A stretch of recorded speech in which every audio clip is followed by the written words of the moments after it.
young electrician suffers an agonizing death.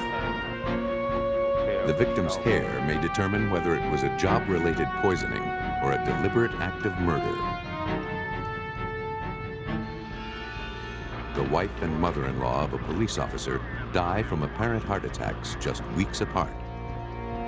A paper trail leads to a possible double homicide and a bizarre double life. An engineer with no apparent health problems becomes mysteriously ill and dies. A bounced check triggers a relentless search for the truth. Poison is a silent killer, but not completely undetectable. By utilizing advances in forensic technology, detectives can now expose the perpetrator of an invisible death.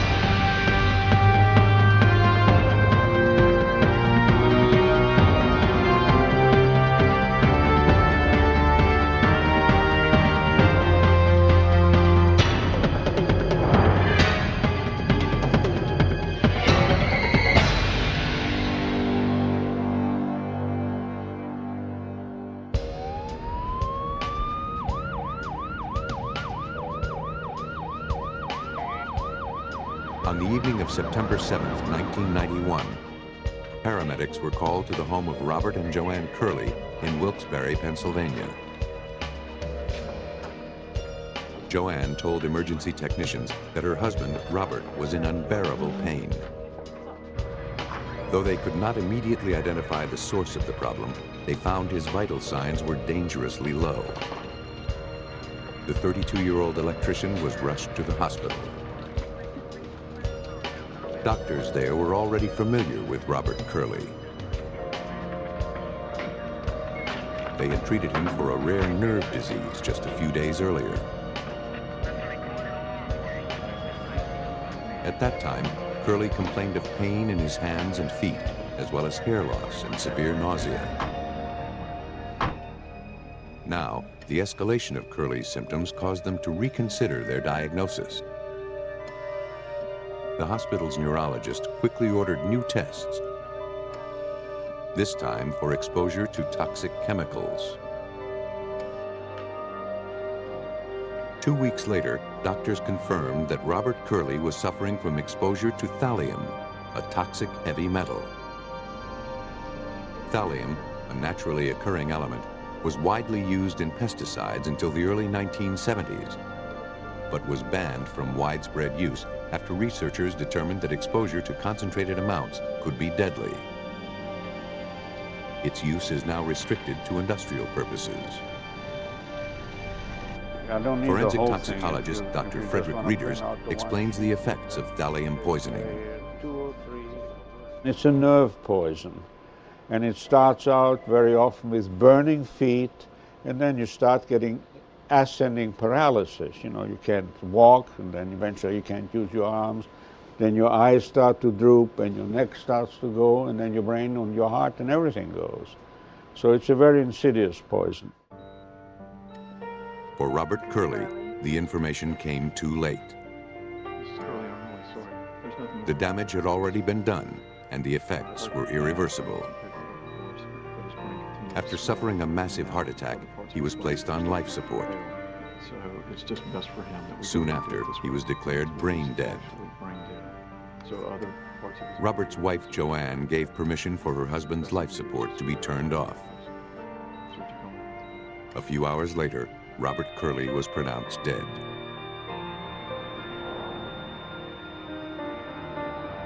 The official cause of death was cardiopulmonary failure due to thallium poisoning. Now they had to determine how and where he came in contact with the deadly chemical. A representative of OSHA, the Occupational Safety and Health Administration, was sent to investigate.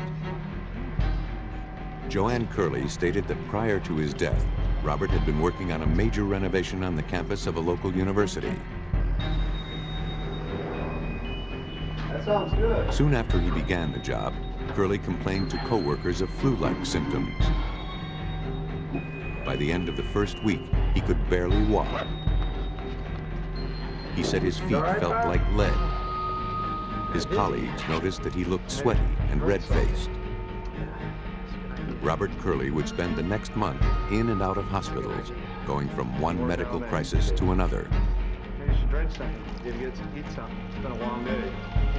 The facility where Robert Curley worked housed chemistry labs as well as rooms where chemicals were stored, including 5 containers of thallium salts.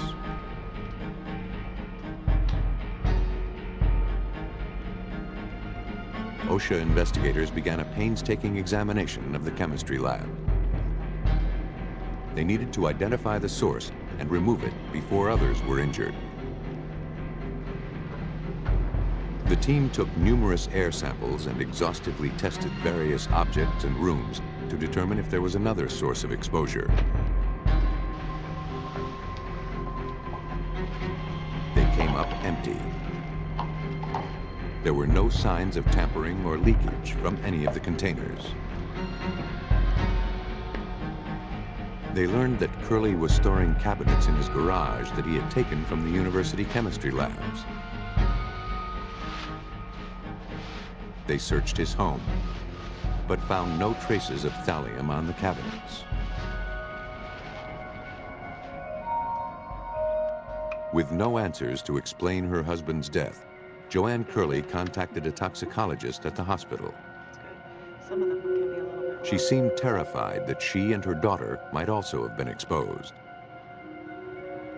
She demanded that they be tested for thallium.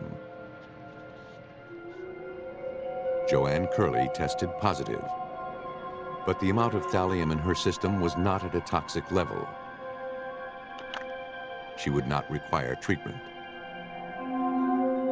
Her daughter had even smaller amounts in her system, about 10 times less than her mother. Robert Curley had over 900 times the lethal dose of thallium. Doctors insisted that the high levels of the toxic chemical could not have come through skin absorption. He must have ingested a fatal dose. The hospital passed the test results on to the police. After ruling out suicide, police concluded that the poisoning was no accident. Robert Curley had been murdered. But who would want him dead? Investigators needed to know every aspect of Robert's daily routine. As police collected items from the house, Joanne told detectives that her husband would routinely take a half-gallon thermos filled with iced tea to work with him each day. Chuck, if you don't mind, can you, Any tea left over at the end of the day was shared by the family that night at dinner. The half-gallon container was collected for future analysis. 2 other thermoses were also collected, one quart-sized and the other a pint-size. Joanne told investigators that neither of these 2 containers had ever been taken to work by her husband. All of the items collected were sent off to the lab and tested. While waiting for the results, police continued their investigation. They spoke with Robert's fellow employees. There were over 150 tradesmen on the renovation team at the university. Since they all worked at the place where Robert got sick, they were all considered suspects. Police had to determine if any of them had a motive to kill Robert Curley. But no one seemed to dislike the electrician. Honey, come here. Let me show you something. I've got a great idea. Look at this. Robert's co-workers revealed that Joanne had recently come into a large sum of money. All these job materials, license fees, everything. That's it. Settlement that you're getting. She had been awarded over $1 million in a wrongful death suit after her first husband died in a traffic We accident. No, can do together. absolutely. The financial not. windfall was a source of friction. I had ideas to do with that money. I've got Angela Robert going wanted to college. use the money to start his own I've got electrical the new contracting washing machine. company. I've waited 6 months for that.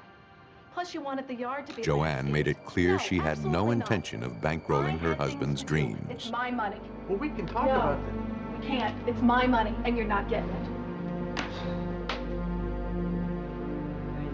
Investigators learned that as a result of Robert's death, Joanne stood to collect an additional $300,000 as the sole beneficiary of several insurance policies. The information was enough for police to put Joanne on the suspect list. But since she and her daughter had also been poisoned, it seemed unlikely that she was the killer. In the lab, examiners tested nearly 100 items taken from the Curleys' home. Only 2 of the items from the Curley home tested positive for thallium.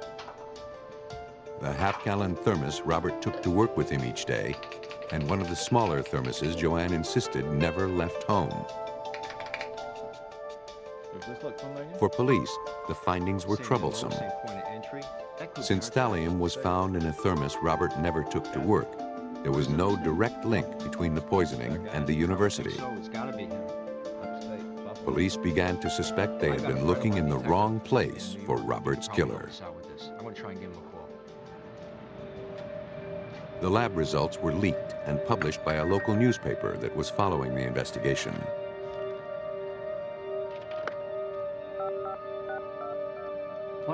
Joanne told police that she remembered something that would explain why the smaller thermos tested positive. She said that shortly after her husband was hospitalized, he called her and asked that she bring in pizza and iced tea for a farewell party for his roommate. Joanne said she transferred the remaining tea from the half-gallon thermos to the smaller container and took it with her to the hospital. As long as the half-gallon thermos remained the focal point of the investigation, Robert's co-workers could not be dismissed as suspects. And none of them had a reason to kill the electrician.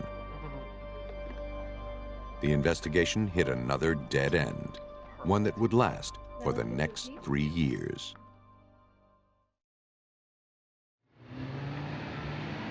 Three years after the poisoning death of Robert Curley, the Pennsylvania State Police took over the investigation. With no leads or suspects, investigators faced a challenge. Sergeant Dave Wondolowski was assigned to the case. The very first step, I made a determination that we were going to start right back from scratch, right at the very beginning, and treat this as if the crime had occurred yesterday. Investigators began with the forensic findings. The original autopsy had not determined when and how often the murder victim had ingested thallium. Investigators feared the answers they needed had gone to the grave with Robert Curley. On August 23, 1994, Robert Curley's body was exhumed for examination. Hair and nail samples were taken from the body. Dr. Frederick Reeders wanted to establish a timeline using Robert Curley's hair. What you can find out with the hair is when the poison was administered. The hair grows at the rate of about 1/3 of an inch every month, so that you can take a small piece of hair that's right at the root, and you see what's happened just a few days ago. You take it at the tip. In this case, it was a 19-centimeter tip. It's basically what happened just about a year earlier. The hair samples were tested using a furnace atomic absorption instrument.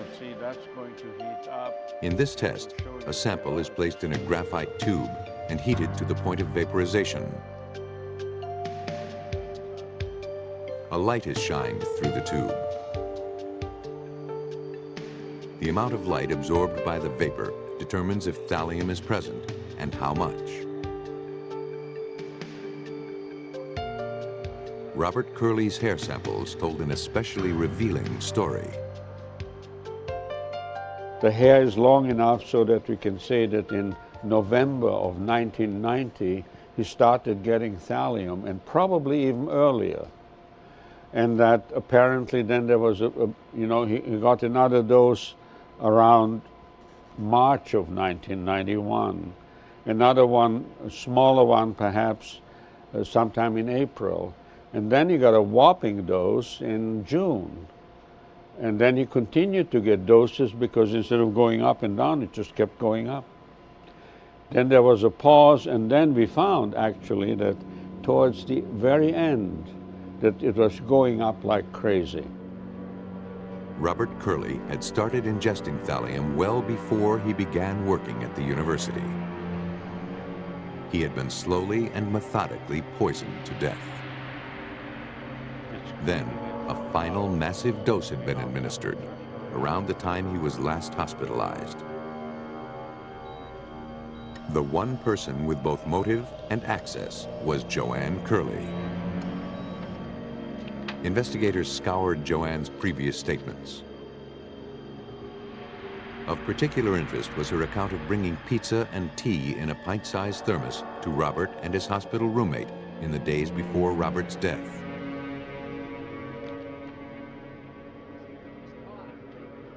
Investigators questioned the roommate, Richard Bonin.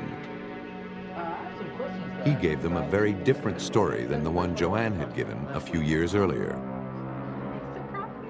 According to Bonin, neither he nor Robert had asked Joanne to bring them food or drink. Nor were they celebrating Bonin's departure, which did not take place for another 2 days. That night, according to his roommate, Curley's condition worsened dramatically. He was screaming in pain. Bonin summoned help. I think the next biggest one would be like a He distinctly thermos. recalled that It Joanne certainly served the wasn't iced a big tea in a portion. large half-gallon thermos. All right, thank you so much. Police believed Joanne had administered the last fatal dose to her husband as doctors tried in vain to save his life. John. On December 12, 1996, Joanne Curley was arrested and charged with first-degree murder. As part of a plea bargain agreement, Joanne confessed. Only months after she and Robert wed, she realized that the marriage had been a mistake. Divorce was a possibility, but the thought of Robert's life insurance policy tantalized her. An old jar of rat poison she discovered in the basement seemed to be the answer. She could rid herself of her husband and net nearly $300,000 in the bargain.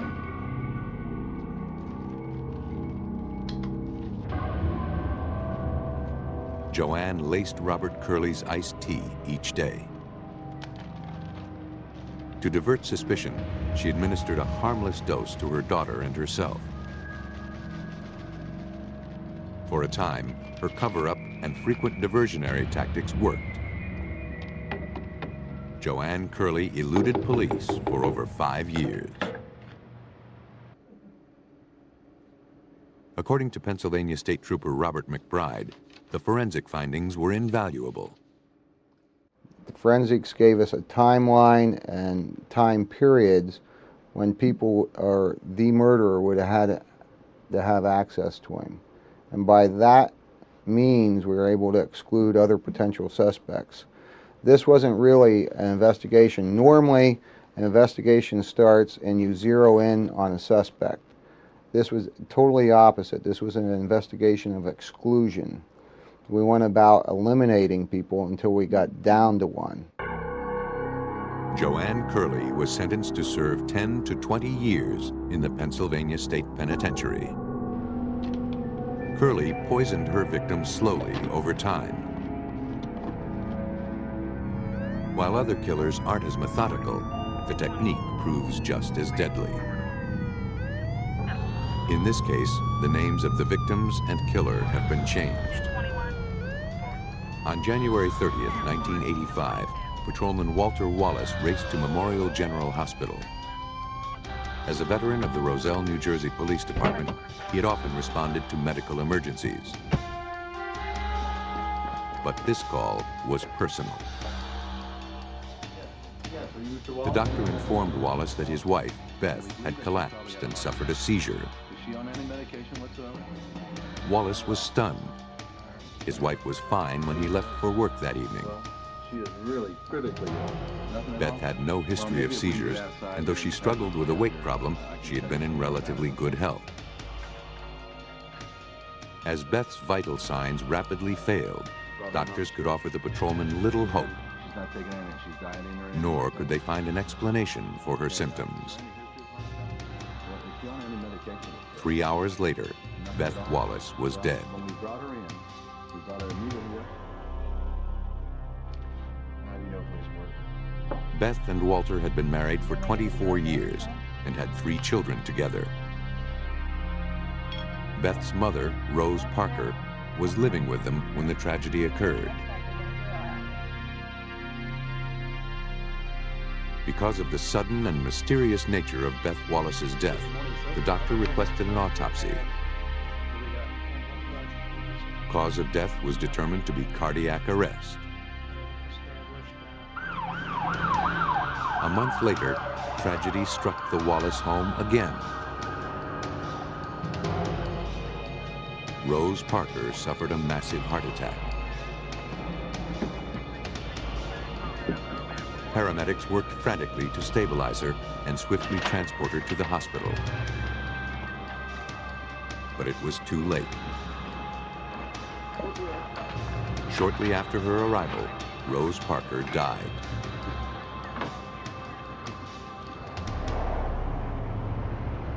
At the Union County Prosecutor's Office, investigators learned of the deaths from Rose Parker's lawyer. The fact that 2 healthy women had died suddenly and within a month of each other seemed suspicious. He asked investigators to look into Walter Wallace. Assistant Prosecutor Richard Rodbart followed up on this information. Anytime you have a public official, much less a police officer, who is suspected as being the perpetrator of a crime, you have to be extremely sure that the evidence points in that direction before you proceed and before you bring a case against that individual. To rule out foul play, investigators contacted Dr. Reng Lang Lin, chief toxicologist for the state of New Jersey. An examination of the file showed that no toxicology testing had been done. Rose Parker's body, they quickly learned, would yield no clues. There had been no autopsy. She'd been embalmed and buried. But at Beth Wallace's autopsy, tissue samples had been taken. These were sent off for extensive toxicological testing. It would be 6 weeks before investigators would receive the results. Captain Edward Johnson requested Walter Wallace's personnel file from the Roselle Police Department. From its contents, a portrait of the man emerged. Wallace was an exemplary police officer. He was popular with his superiors and peers. Nothing in the file was out of the ordinary or raised suspicions. Captain Johnson read the file in its entirety, including Wallace's military discharge papers. It showed him to have won several important medals and listed a lot of combat service over in Vietnam. For whatever reason, I can't remember exactly what sparked it, but I was looking at it, and I was at first impressed by the record that this fellow had. Then there was something on a 214 that just didn't look right. Johnson contacted the U.S. Army to verify the record. His suspicions were confirmed. He never had any of those medals. He was never in Special Forces. In fact, we can't verify overseas service on the part of this man. So the 214 that was in the police department file was a forgery. Walter Wallace was a liar, but was he capable of murder? To find out, investigators would need to talk with the people who knew him best, his fellow officers.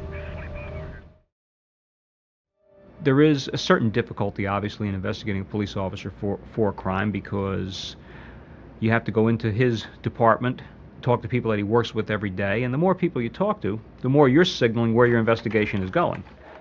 Hi, Jeff. You got that file Investigators for me? made a low-profile visit to the Roselle Police Department while Wallace was off duty. I'll get it back to you in a couple of days, okay? They didn't expect Wallace's colleagues to be forthcoming, but one officer surprised them. According to the officer, There was something perplexing about Walter's marital status. He suspected that Walter had married a woman named Jacqueline Deal while he was still married to Beth.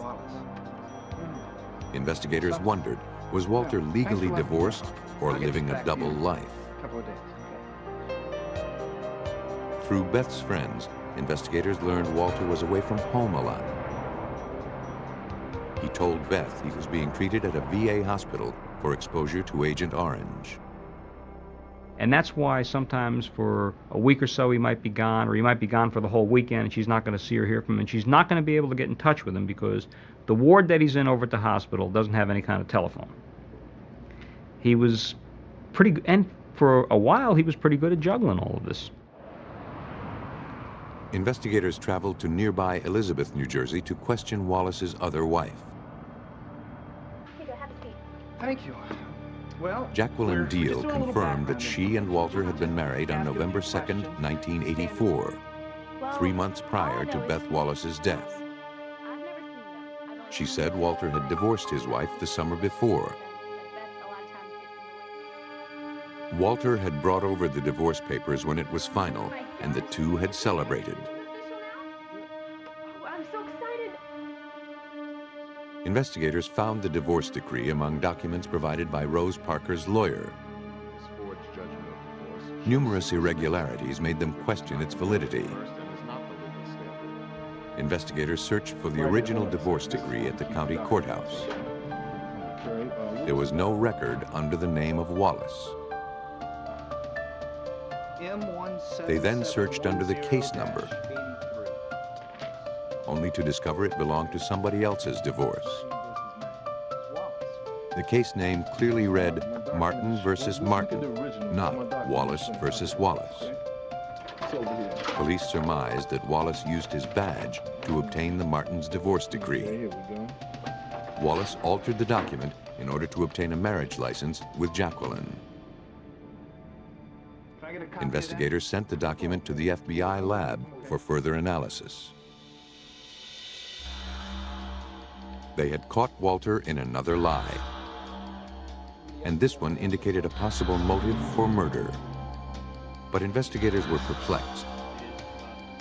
Why would Wallace fake a divorce and kill his wife rather than legally end the marriage? Looking for a potential financial motive, investigators scrutinized Beth's will. Walter stood to inherit everything, including the family house. But something about this document also caught the investigators' eye. The will was dated just 2 months prior to Beth's death. The timing seemed too convenient. Further investigation revealed the existence of an earlier will. In this version, Beth had left everything to her mother. She left only $1 to her husband. Investigators wondered if he had forged the second will and then killed his wife.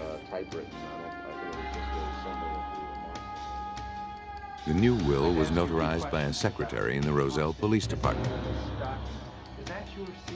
But she denied ever witnessing the will or affixing her seal to the document. The secretary noted that Wallace often worked at her unlocked desk.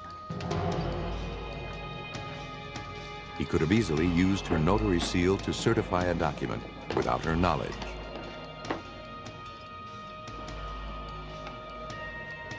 Investigators had built a strong circumstantial case against Walter Wallace, but they needed proof that his paper trail led to murder.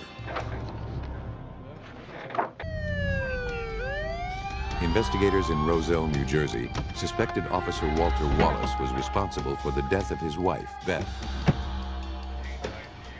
Now they hope to support their circumstantial case with hard proof that Wallace poisoned her.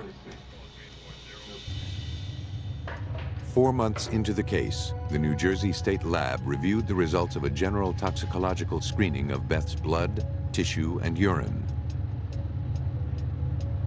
Because the screen only tested for the use of illegal drugs and alcohol, it came up negative. Laboratory technicians went further, subjecting the samples to a battery of tests to rule out prescription drugs, heavy metals, and a number of ingestible toxins. Still, they found nothing to explain why Beth died. But they had yet to test for one particularly insidious killer: cyanide. Samples from the victim were prepared in test tubes.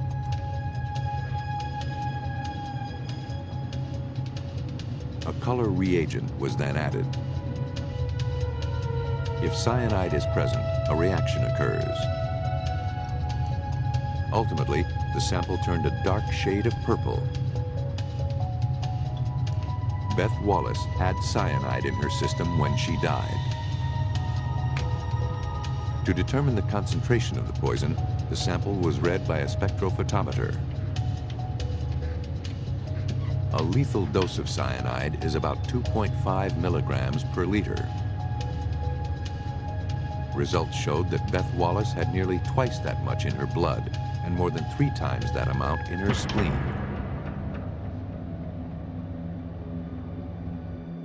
The detective's next move was to tie Walter Wallace to the cyanide.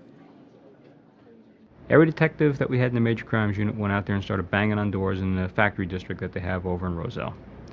We went to every one of them. It's like, whether you think they have cyanide or not, stop and ask. Do you have cyanide? Are you missing any? Did anybody ever come looking for any? Get any of it on your hands. Make sure you wash your hands because... The canvassing paid off. A clerk at a metal plating factory revealed that Wallace purchased a quantity of potassium cyanide. The officer told him he needed the chemical to raise the serial number on a handgun. On June 18, 1985, Walter Wallace arrived at police headquarters and was asked to report to the chief's office.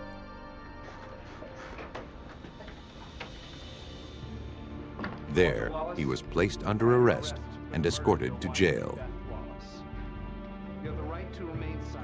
A warrant was issued to search the Wallace residence. Here's our situation. The prosecutor's office enlisted the aid of their narcotics team. Due to the nature of their work, team members are skilled at conducting meticulous searches. James Durkin was a member of that team. Once we got to the house, it was somewhat evident why the chief had asked us. The house was a littered mess from attic to basement. On that particular day, we had a team up in the attic as well as the basement, and we were going to meet in the middle. Police removed some 100 items from the Wallace home. Hey, Captain, is that something? A manual typewriter was found hidden behind the couch.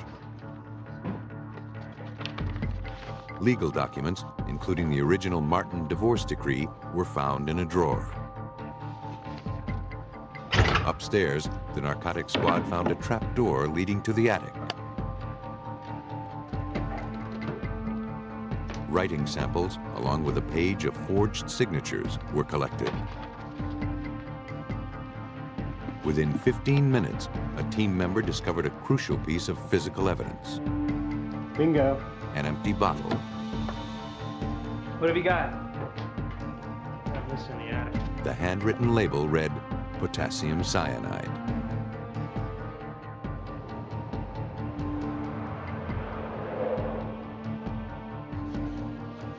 The items were examined in the laboratory, along with the divorce decree and will. A confiscated typewriter was found to have a spacing error consistent with the altered documents. More damaging, signatures on several of the papers were determined to be forged by tracing. Finally, cyanide was found in the bottle recovered from Wallace's attic. The label was in his handwriting. In May 1986, Walter Wallace was found guilty of bigamy and the first-degree murder of his wife.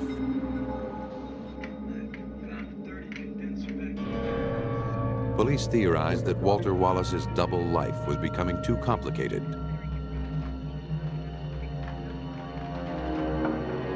Instead of filing for divorce, Walter chose murder.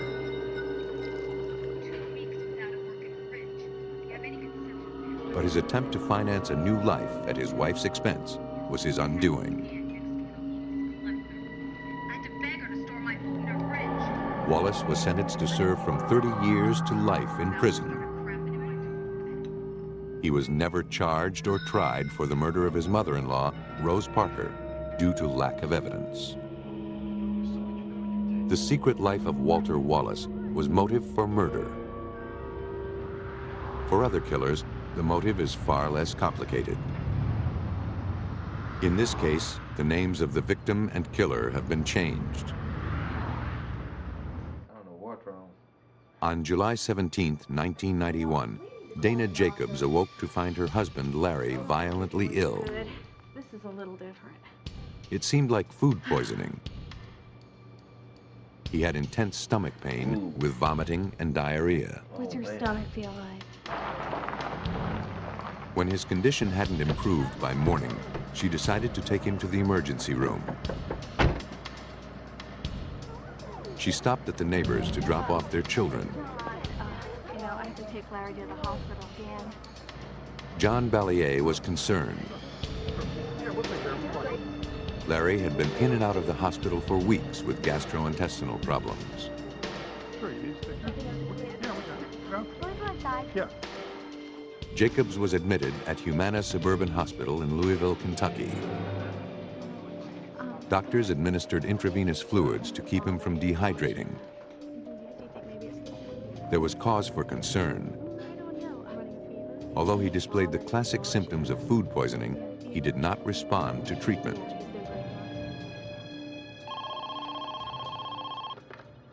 Hello. The next day, Dana called John Ballier with tragic news. Her husband, Larry, was dead.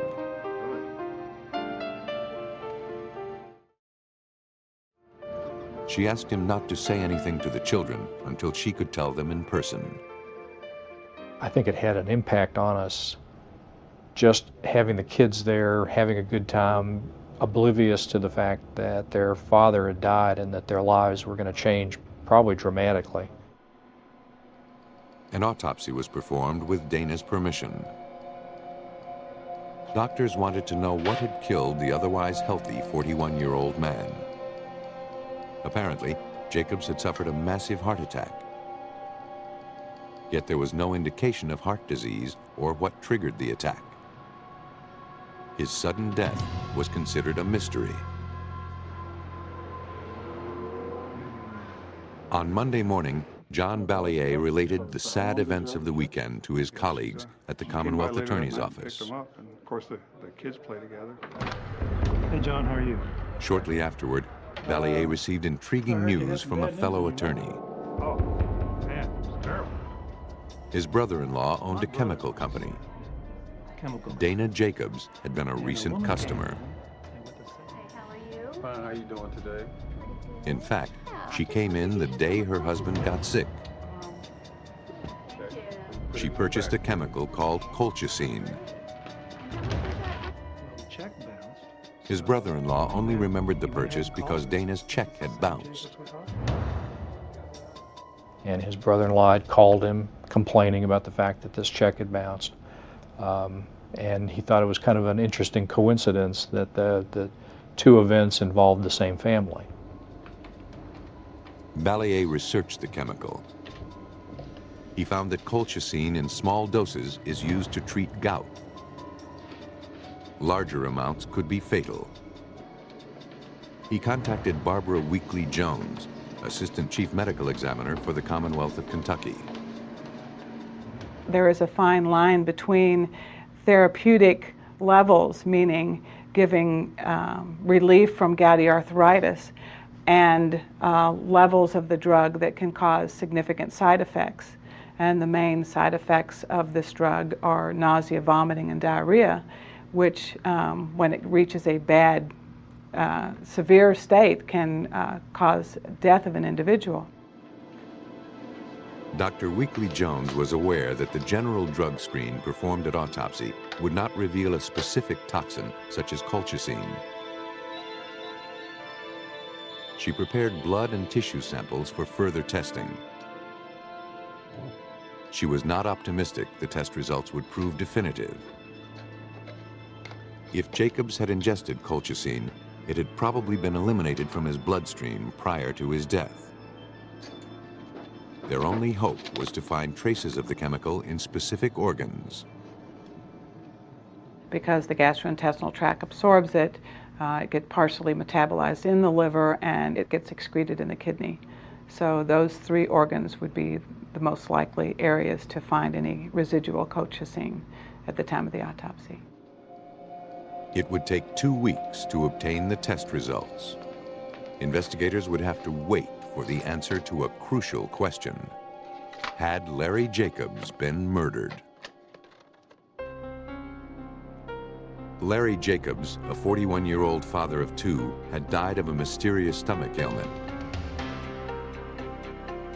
John Ballier, Jacobs' neighbor and a Commonwealth attorney, was suspicious. He assigned Detective Pat Conkling of the Jefferson County Police Department to investigate.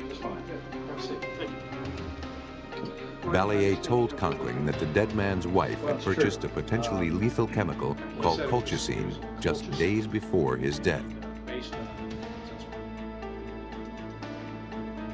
The detective's first order of business was a visit to the state medical examiner's office. The results of Larry Jacobs' toxicology test had finally come in. He had 160 nanograms per milliliter of colchicine in his system. More than enough to kill him. Go ahead and take a seat. It was time to confront Dana Jacobs. Jacobs, I just have a few questions I'd like to ask you. First, I have to inform you that... But investigators were surprised by the reception they received. She invited us in. There was no hint of any problems. She was very cordial with us. We never had the first bit of hesitation on her part of talking with us. She readily admitted to buying the colchicine. Yes, I have. She said she needed the substance to kill algae growing in her swimming pool. The test report says... Investigators asked if she still had any left. She said she had used it all in the pool. I asked her how she came across the chemical, and she gave us the name of several businesses that suggested that she used this chemical to control the algae. Detectives contacted these businesses in an effort to confirm Dana's story. No one remembered telling her that colchicine could be used to control algae.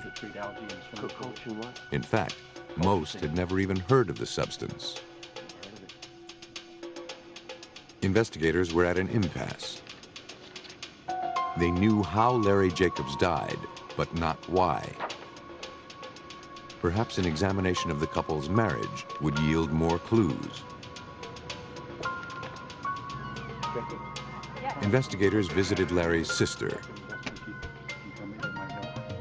She told police that the couple was in financial trouble as a result of Dana's compulsive spending. Family members had lent them thousands of dollars, none of which had ever been repaid. Larry told his sister that he had taken steps to keep Dana's spending under control, but to no avail. Their credit cards were at or over their limit. One of Larry's co-workers recalled having to lend him money on a business trip to pay for meals and a hotel room. The embarrassed engineer explained that he had neither cash nor available credit at the time. And there was insurance money. Larry had 2 life insurance policies on himself. One for $138,000 and the other totaling $250,000. Detectives dug deeper into Dana Jacobs' background. They learned that the respectable wife and mother had a troubled past. Before she was married, Dana had served time for bad check charges. From her prison records, investigators learned that a counselor had diagnosed her as a pathological liar who urgently needed psychiatric treatment.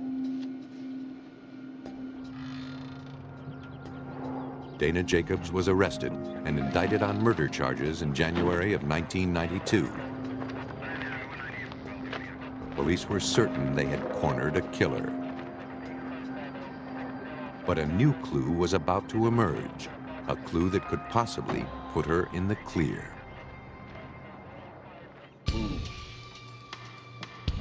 5 months after Larry Jacobs' death, his widow Dana was indicted for murder.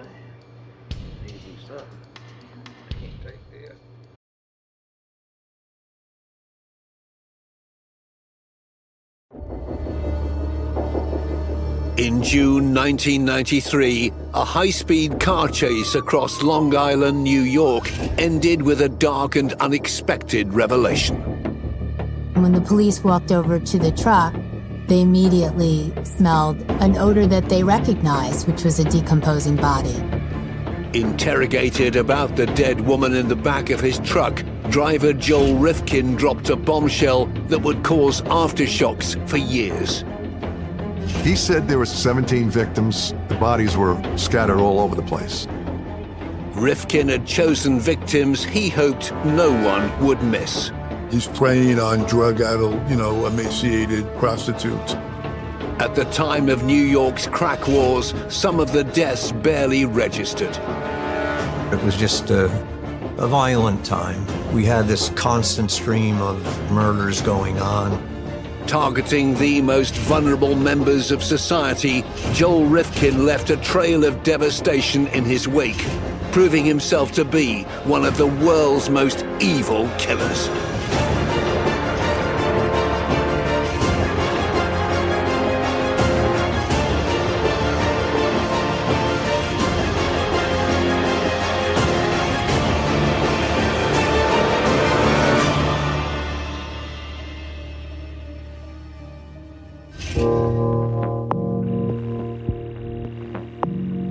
When Joel Rifkin crashed onto their radar, law enforcement had no idea how big the case would become. We arrested the serial killer with the body in his car, and then it expanded from there. New York State Police Captain Walter Heesh found himself leading the investigation into more than a dozen potential homicides. The investigation stretched for many, many months. We had to corroborate his account of the many bodies that he dumped. Nothing about Joel Rifkin had warned the world of the evil he was capable of. Retired detective Robert Mladinich briefly went to college with Rifkin and would later visit him behind bars to learn more about the enigmatic killer. Joel didn't incrementally develop into a serial killer. There was no history of mindless vandalism as a child. There was no history of him torturing insects or bugs or frogs. He was just this rather listless, uncertain, unhappy loner. From a quiet, unpopular child to one of America's most notorious murderers, Joel Rifkin's story is seared into the memory of the investigators who brought him to justice. The state police wasn't looking for a serial killer. The serial killer found us.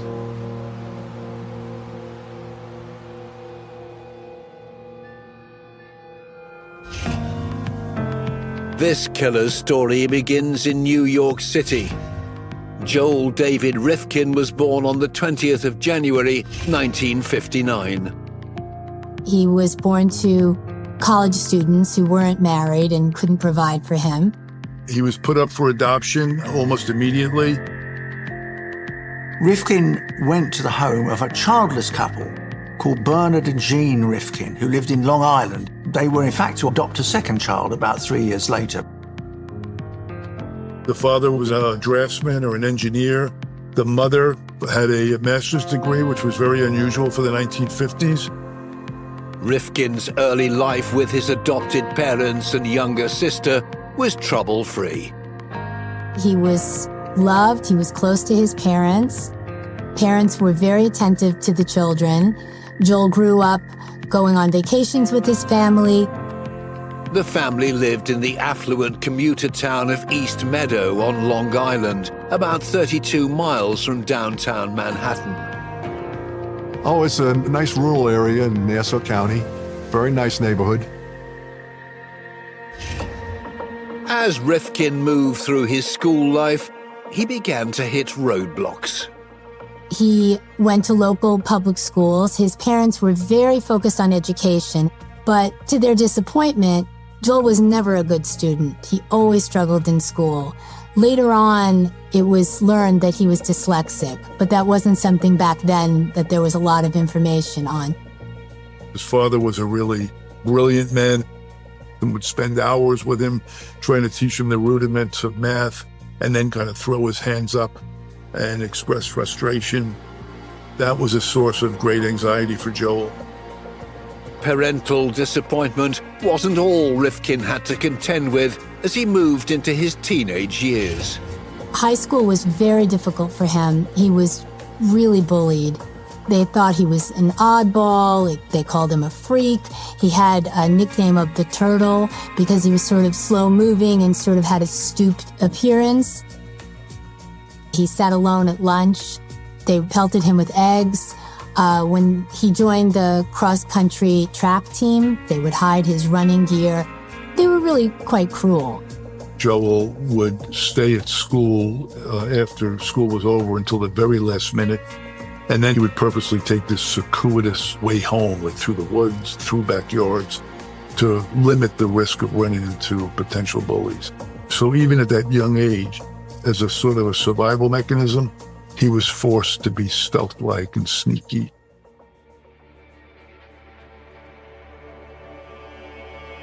I think it's pretty well proven that, incessant bullying over the years, the steady degradation, humiliation, just wreaks havoc on your emotional development to make you hateful, resentful, self-loathing.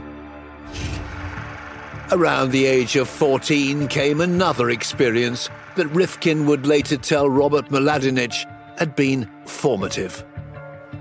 The earliest sexual fixation he recalls was he saw a 1973 Alfred Hitchcock movie called Frenzy. And in that movie, it is a serial killer, a very urbane, dashing, handsome guy. He's going around London and he's seducing women. And then he strangles them with neckties. And Joel said that all of his domination scenes in that movie really riveted him in a sexually charged way. The strangulation and the suffering of the victim may have played into kind of misogynistic and paraphilias that he already had. Maybe that film inserted the seed of strangulation as a particular part of his ritual.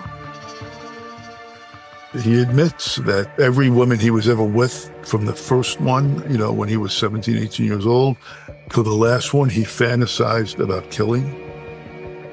There have been studies that show that a lot of times serial killers will harbor these violent sexual fantasies for about 10 to 15 years before actually acting on it. And it seems that the timing sort of lines up for Joel Rifkin. Unpopular with the girls he met at school, in his late teens, Joel Rifkin sought out his first intimate experience with a sex worker. Very quickly, the young man developed a taste for illicit liaisons. He was in charge of the whole transactional aspect of soliciting a prostitute, deciding which one you wanted, being able to determine what sex act he wanted.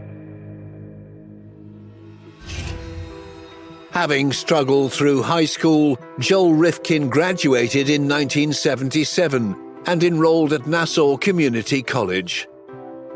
After high school, his parents really pushed him to go to college. That was very important to them. He did go for a little while, dropped out, tried different things. After a couple of semesters, 18-year-old Rifkin left the college to attend an institution over 300 miles away near Rochester. We were both attending Rockport State College in upstate New York. We were both journalism students. Robert met Joel Rifkin in October 1979, when the college photography club recommended their most promising member. I had received my first paid assignment to cover a boxing match, and I needed a photographer to accompany me. He seemed kind of rumpled and shaggy-haired, kind of nerdy, you know, a little insecure, but extremely talented, very intelligent. Joel wound up getting lots of really great photos. For a couple of months, Robert felt like his new friend had a glorious future mapped out. What he did not realize was that 20-year-old Rifkin had another passion that was consuming his attention. He did have a fixation with prostitutes. He was traveling into Rochester and spending any available money he had on prostitutes. Rifkin's continued obsession affected not only his college work, but also his personal relationships. Joel had a girlfriend in college. She adored him. She thought he was fantastic. One of the reasons that he broke up was because he was so fixated on the type of sex that he would obtain from prostitutes, where he would be completely in charge. He would say, do this, do that. It would be over in a matter of minutes, and then he would go on his way. And that was what he wanted in his personal relationship. He didn't know how to be more emotionally connected or even physically connected with a woman that he was living with. In December 1979, Joel Rifkin left the campus to go home for Christmas and never returned. I never saw Joel again. I always wondered what he was up to and assumed he was doing kind of grand things in the photography world.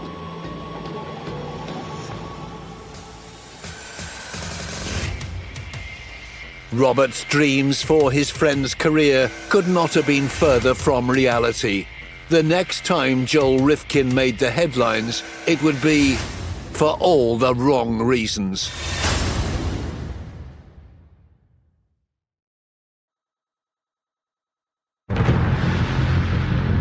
After dropping out of college, Joel Rifkin spent the early 1980s living back with his parents on Long Island, drifting between jobs.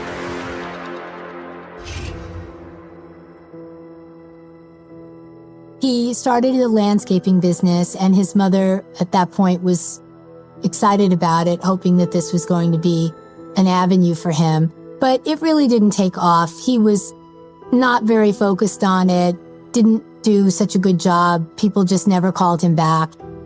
In 1986, Rifkin's father, Bernard, became gravely unwell.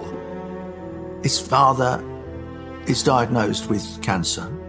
Rifkin is still desperate to impress him and signs up for a course on biology, but his father is lost to the world. In 1987, his father was in so much pain, he actually committed suicide. He wrote a letter to Joel, his sister, and his wife saying that he was so sorry, but that he just couldn't take the pain anymore. Devastated by his father's death, 28-year-old Rifkin dropped out of college once again. He returned to being an unreliable would-be landscape gardener with other things on his mind. As soon as he got money, he would just be fixated on spending it on a prostitute. So he was always in debt, he was always in arrears, he was always borrowing money from his mother, and that was literally all he was concerned with, was getting enough to go into the city from Long Island to do what he would call the stroll patrol. He spends hours driving round. And many nights he would just look. It was like a fetish for him, just to look, observe. He liked to stop and talk to them and act like he was interested and then drive away. So that was all part of the power components of his actions. A couple of months after his father's death, Joel Rifkin fell foul of the law in Nassau County. In the early summer of 1987, Rifkin falls into a sting conducted by the police. in which he propositions an undercover police officer for sex. And he's fined. In the 1980s, sex work was on the rise in New York City, in part due to the influx of highly addictive crack cocaine. In the 80s and the early 90s, there was a crack epidemic in New York City. That resulted in a pretty significant rise in crime, everything from petty theft by the addicts to feed their habits. And then we got into the crack wars between the dealers seeking to establish territory to supply drugs. So that resulted in quite a few homicides. There were literally over 2,000 murders a year back in the late 1980s, early 1990s. So there was literally like 7 murders a day. Nearly all of them were drug-related. In amongst all of the violence were vulnerable women who'd been sucked into the world of substance abuse. A lot of these women had become addicted to crack, and they just would do anything to get a fix. And that's how they ended up at prostitution. It was against this backdrop of sex work and daily violence that Lieutenant Arthur Hawker of the New York State Police was called to the discovery of a woman's body in the Cornwall area in October 1991. Cornwall is very close to the city of Newburgh. Where the victim was found there, it was along a creek called Moodna Creek. It was kind of like a very wooded area. It was almost like a dumping area for, people that just wanted to discard various things. She wasn't buried. The remains were decomposed and no cause of death was discernible. There was nothing on the body to help identify the young woman. There's a lot of variables involved in identifying a Jane Doe. You're checking missing persons with that height, weight, race, gender, scars, marks, tattoos, piercings, blood type. We would have gone to the city of Newburgh and compared photos with their detectives. Did they have any missing people? There were no clues. It wasn't even certain the woman had been the victim of a homicide. As autumn turned to winter, the trail went cold. The following spring, 33-year-old gardener Joel Rifkin was still living in East Meadow, Long Island, with his mother and sister. His life was a secretive one. Later on, when they interviewed his mother, she said he just came and went. They never checked up on him, didn't know what he was doing. Rifkin still dabbled in gardening, keeping his equipment in the family garage. His mother and his sister were forbidden from going into that garage. They never asked why, just like they were forbidden from going into his room at home. In the late spring of 1992, Lieutenant Hawker was called to the scene of another suspicious death, this time in the Putnam County area of New York State.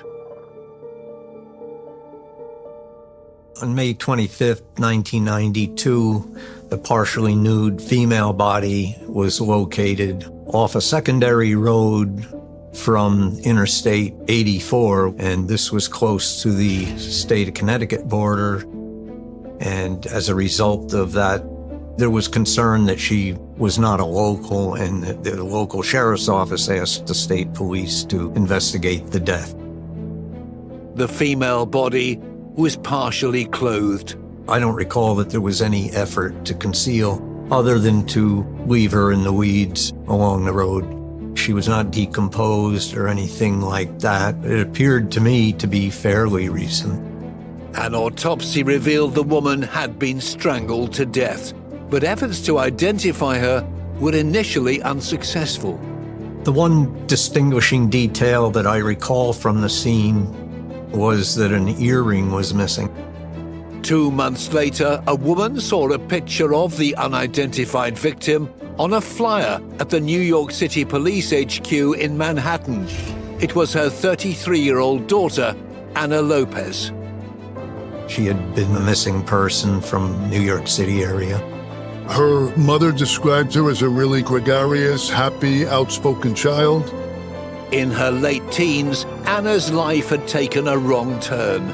She'd become addicted to drugs, was homeless, and had resorted to sex work.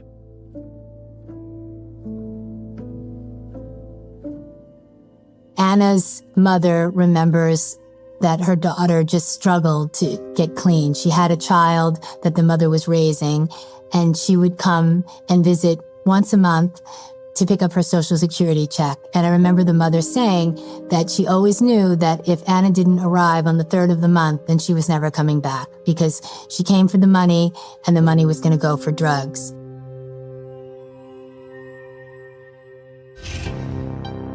That month, July 1992, the bodies of 3 more young women were found in New York City's rivers and canals.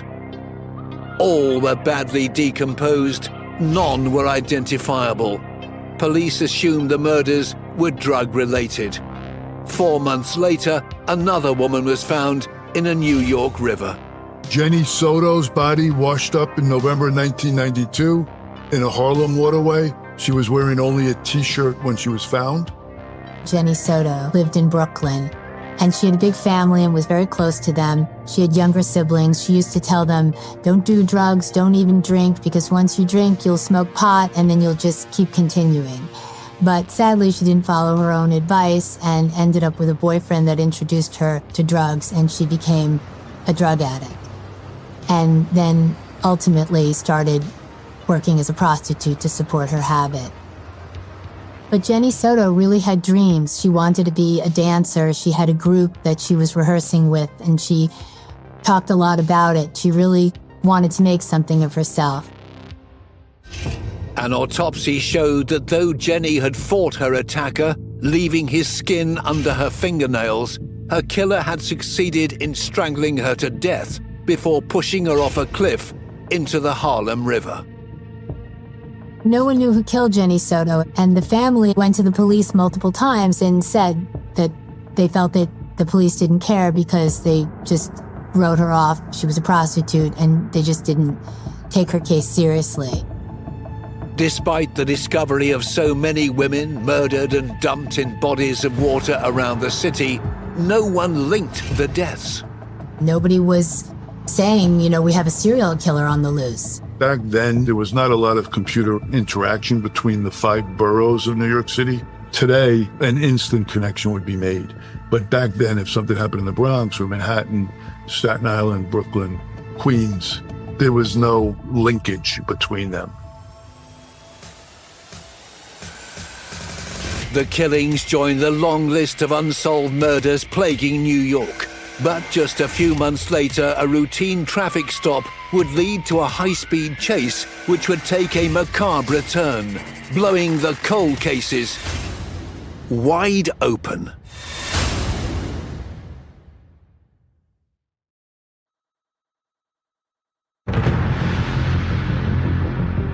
At 3:15 a.m. on the 28th of June 1993, 2 troopers from the New York State Police were on patrol on Long Island's Southern State Parkway.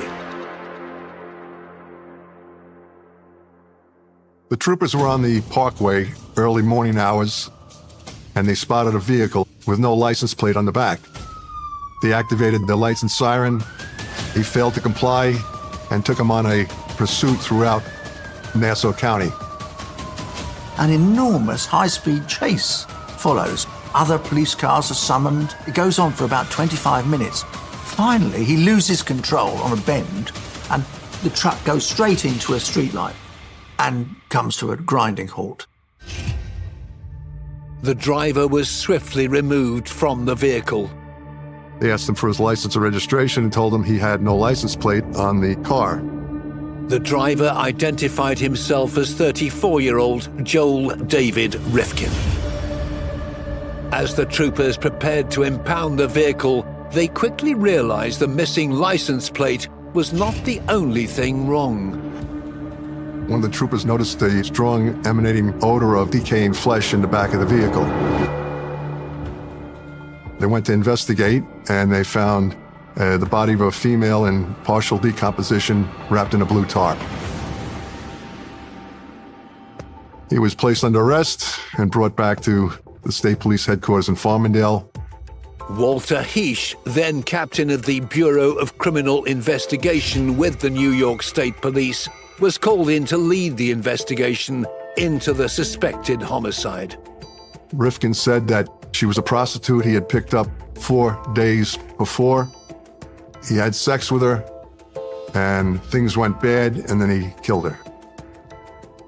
Police officers were struck by their suspect's unusual demeanor as he gave his version of events. I remember going to the headquarters and stopped by the squad room where he was secured. He showed a detached concern. He wasn't excited at all about this. It was just a matter-of-fact type of guy right there. Joel Rifkin told investigators he'd been driving his mother's car when he picked up the young woman on the night of the 24th of June. She was in Manhattan on Canal Street downtown, and Joel Rifkin pulled up and she got in his car. He knew her because he had dated her, in quotes, a number of times. After strangling the young woman in his car, Rifkin said he'd driven home to his mother's house. He wrapped the body in a tarpaulin and put it in the trunk before driving his oblivious mother to work. Once back home, he moved the woman's body yet again. He takes the body out of the boot of his mother's car and puts her in the garage in a wheelbarrow. The body is left for 3 days. Rifkin spent the rest of the weekend fixing his truck and spending time with his mother and sister. By 3 o'clock on Monday morning, he had a plan. Rifkin takes the body, now decomposing, and puts it in the boot of his truck. He was on his way to dispose of her in a trash receptacle, which was near our state police headquarters. Apprehended before he could hide the evidence of his crime, Rifkin was charged with second-degree murder. But the story did not end there. The interview continued on, and at one point the investigator came to me and advised me, I think he's done this more than one time. When they began asking him more questions, he just started naming names of all the women he could remember and going through the list. During 10 hours of questioning, Joel Rifkin stunned detectives when he claimed to have murdered 17 women over the course of 2 or 3 years. If true, it would have made him New York's most prolific serial killer. I was astonished. When I went in that morning, I thought we had a open and shut homicide case.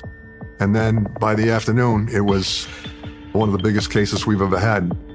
Rifkin explained to detectives how the killing spree had begun back in 1989. He picks up a girl, she's 25, and she's known as Susie to her fellow sex workers. Rifkin takes her back to his mother's house. His mother's away, out of town. It got violent. He brutally murdered her and dismembered her and scattered her body in different parts of New Jersey and New York. He put the head in a paint tin and took it to the wooded section of a golf course. He then dropped the legs in a different place in water. 16 months later, he did it again, killing a young woman called Julie Blackbird. By his third killing in July 1991, Rifkin had developed a murderous routine, which he'd repeat every few weeks or months, driving around the city, selecting his victims. He'd pick them up, have sex, and then it would get violent, and then he would kill them. And then he'd have to dispose of them. In the early days, he would dismember them. Later on, he decided that was too messy, he told investigators. So then he would just take the bodies and dump them in various places. He was very meticulous with the first few, but then eventually he would just put them in barrels in the Hudson River or put them in a dumpster, throw them somewhere on the side of the road. He just got a little reckless towards the end, and I think that's why he got caught. Years later, Rifkin would explain another element of his routine to old friend Robert Mladinich. He said that he purposely picked out the women that looked the most emaciated and the most helpless and the most drug-addled. And the reason for that was he wanted minimal resistance. The victim found in his car the day he was arrested certainly fit this profile. Rifkin didn't know her name, so detectives took steps to find out who the woman was. I remember somebody at the crime scene taking a picture of the body. She had a tattoo on her arm, and I remember giving that to the press, and the next day, the family reached out and said, yeah, that's our girl, it's Tiffany Bresciani. She was a young woman with a loving family back in the South. She had a very promising life. When she left New Orleans for New York, she wanted to be a performer. Unfortunately, she got involved with drugs, wound up on the streets where Joel picked her up. With one victim identified, investigators needed to find out if the rest of Rifkin's claims were true. He just asked for a map of New Jersey, Long Island, Connecticut, and New York City. He pinpointed a number of people on those maps where he deposited bodies after he killed them. We had to corroborate his account of the many bodies that he dumped. And we started to do it that day. Within a couple of days, 2 bodies had been found exactly where Rifkin said they would be. One was confirmed as 28-year-old mother of 2, Leah Evans. 2 months later, the second would be named as 28-year-old Lauren Marquez. Rifkin also directed investigators to another body. Irish Sanchez, 25 years old. She was killed on Mother's Day weekend in 1992, and her body was placed near JFK Airport under a mattress. Iris had an 8-year-old daughter. Her family had been searching for her for over a year. Rifkin also claimed the murder of Anna Lopez, whose body had been found in Putnam County a year earlier. Not all of the victims, some of whom were sex workers, had been reported missing. Something that makes sex workers more vulnerable is that it's a life that is not closely tracked or monitored. If there's addiction in their lives, that makes it even more chaotic. They might not have stable people in their lives who they see every day. So when they go missing, sometimes it's not noticed for quite a long time.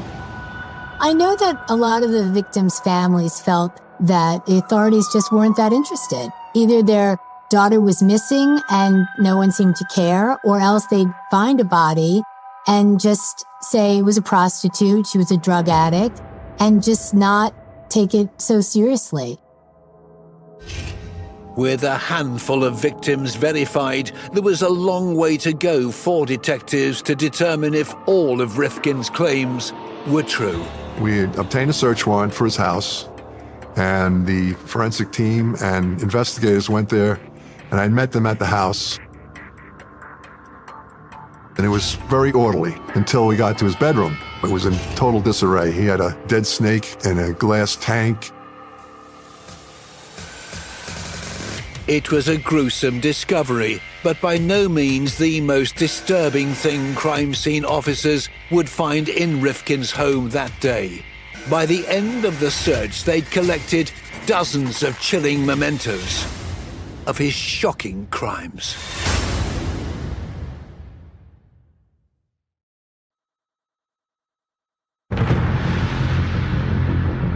In July 1993, the home where 34-year-old Joel Rifkin lived with his mother on Long Island, New York, was searched inch by inch. Joel had such a vast collection of souvenirs of his victims, trinkets, prescriptions, credit cards, even a woman's HIV medication. There was the lady's identification, driver's license, and various pieces of jewelry. Serial killers are not ashamed of what they've done. They actually want to keep doing it, and they want to keep reliving that moment. So looking at those mementos, if you like, is almost like looking at porn. Women's clothing, underwear and makeup were found, as well as a chainsaw, ropes and a wheelbarrow stained with blood. The trophies found in Rifkin's home were invaluable in identifying more of his victims. The investigators found a gold earring that Joel Rifkin had taken from Ana Lopez, and that was another way they identified for sure that he had been the one to kill her.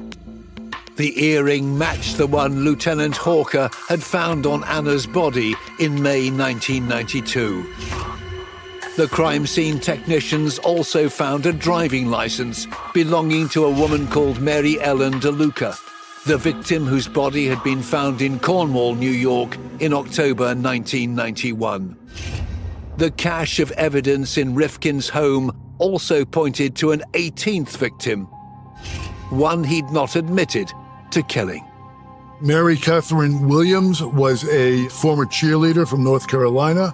She had been married.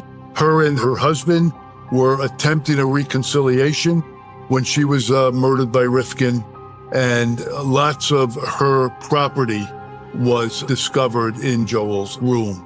Jewelry, credit cards, things like that.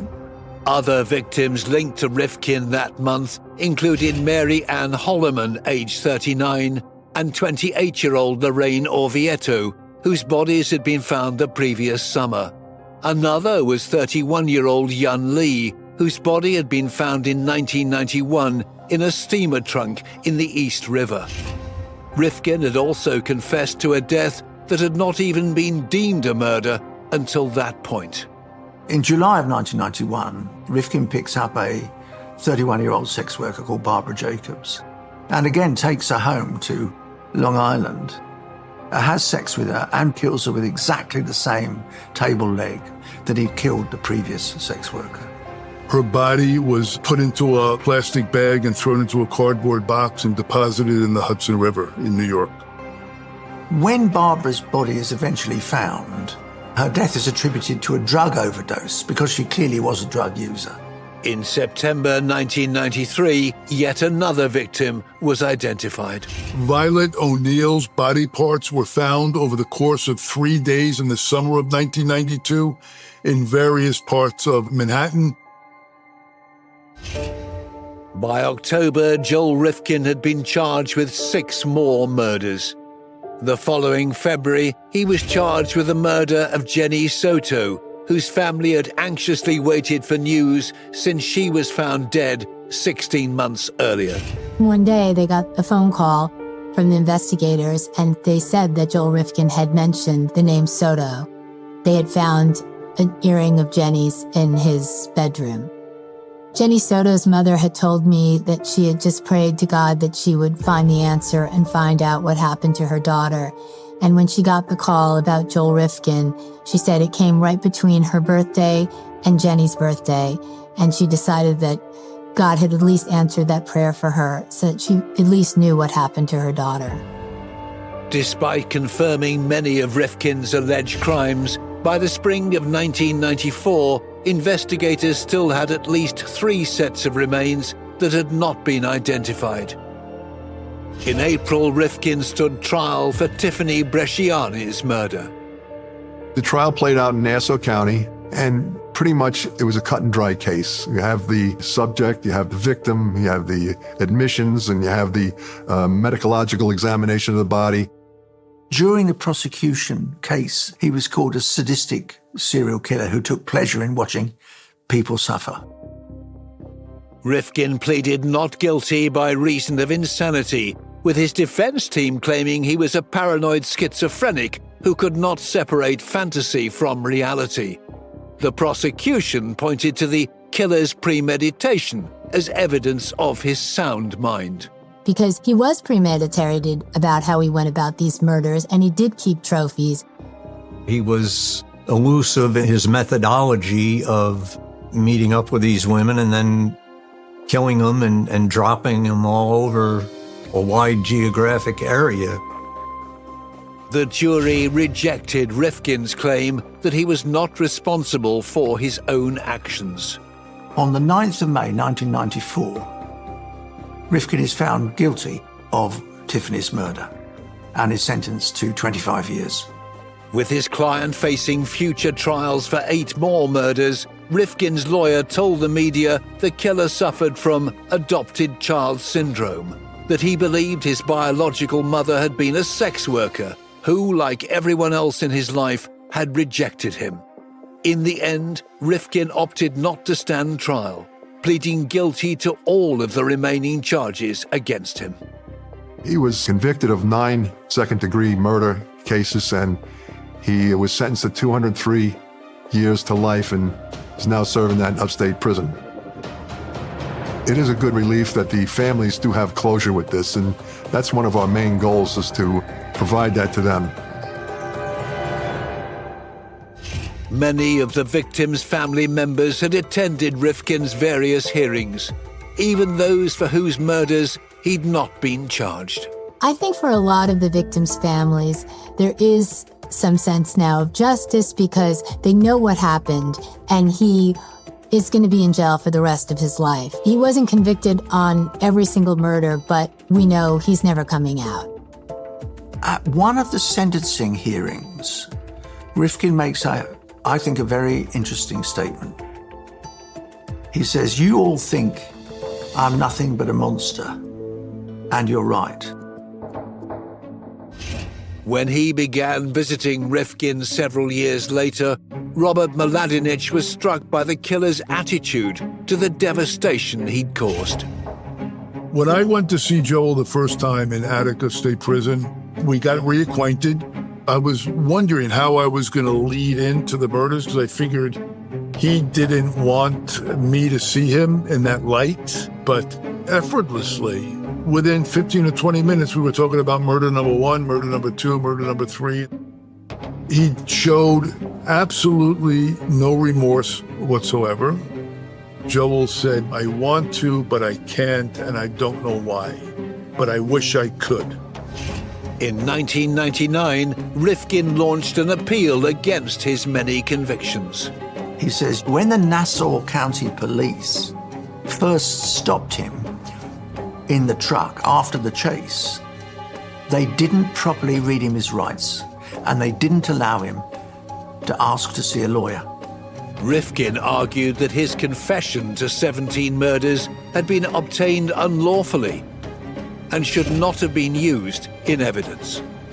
In 2002, the New York Supreme Court finally dismissed all his appeals.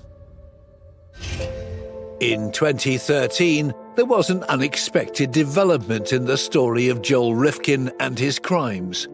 His first suspected victim, the woman known only as Susie, was finally identified as 25-year-old Heidi Balch. Parts of her body were found at a New Jersey golf course. I think she had one aunt that they were able to contact and make a positive identification. There is still one suspected victim of Rifkin, Julie Blackbird, whose remains have never been found, and one Jane Doe who's never been identified. A further victim he claimed to have killed has neither been found nor identified. For the families mourning their loved ones, there are still unanswered questions. He showed no remorse and really didn't give any kind of a motive. He never really explained. I don't think he understood it himself. It was just this rage, this anger against women who he just felt he had power over. Joel's killing was definitely a power thing for him. He spent a lifetime being bullied. He spent a lifetime being humiliated and degraded. And finally, he was in charge. And I think that when he was finally caught, at that point, he actually had something that was special about him. He could say, you know, I was the most prolific serial killer in New York.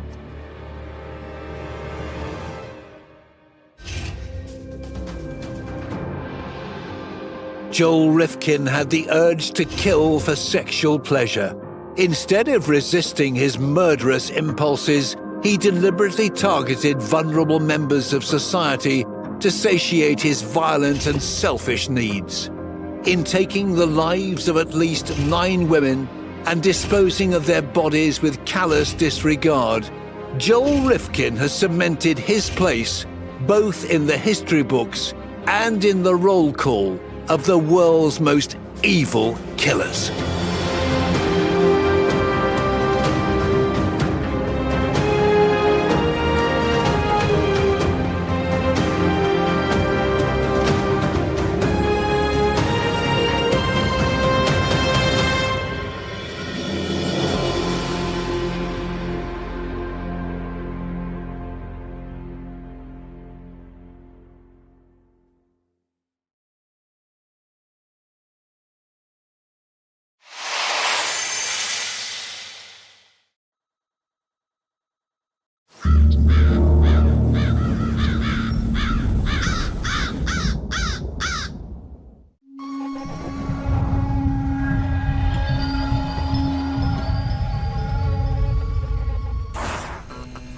In almost every police department, there's a place where cold homicide cases gather dust. Each box contains unfinished business, evidence, interviews, in its very own murder book. These cases aren't dead, but sleeping. Each one waiting for new leads and a cop to dig out the truth and finally bring a killer to justice.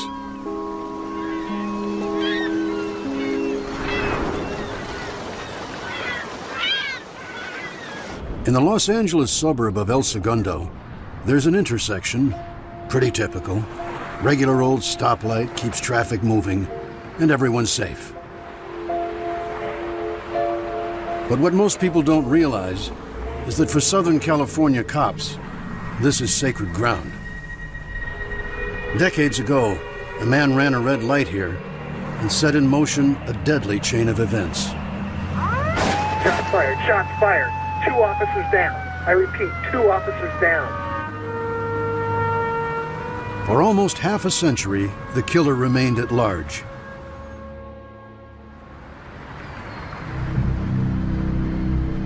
Detective Craig Cleary grew up in Southern California, and ever since he was a kid, he wanted to be a cop.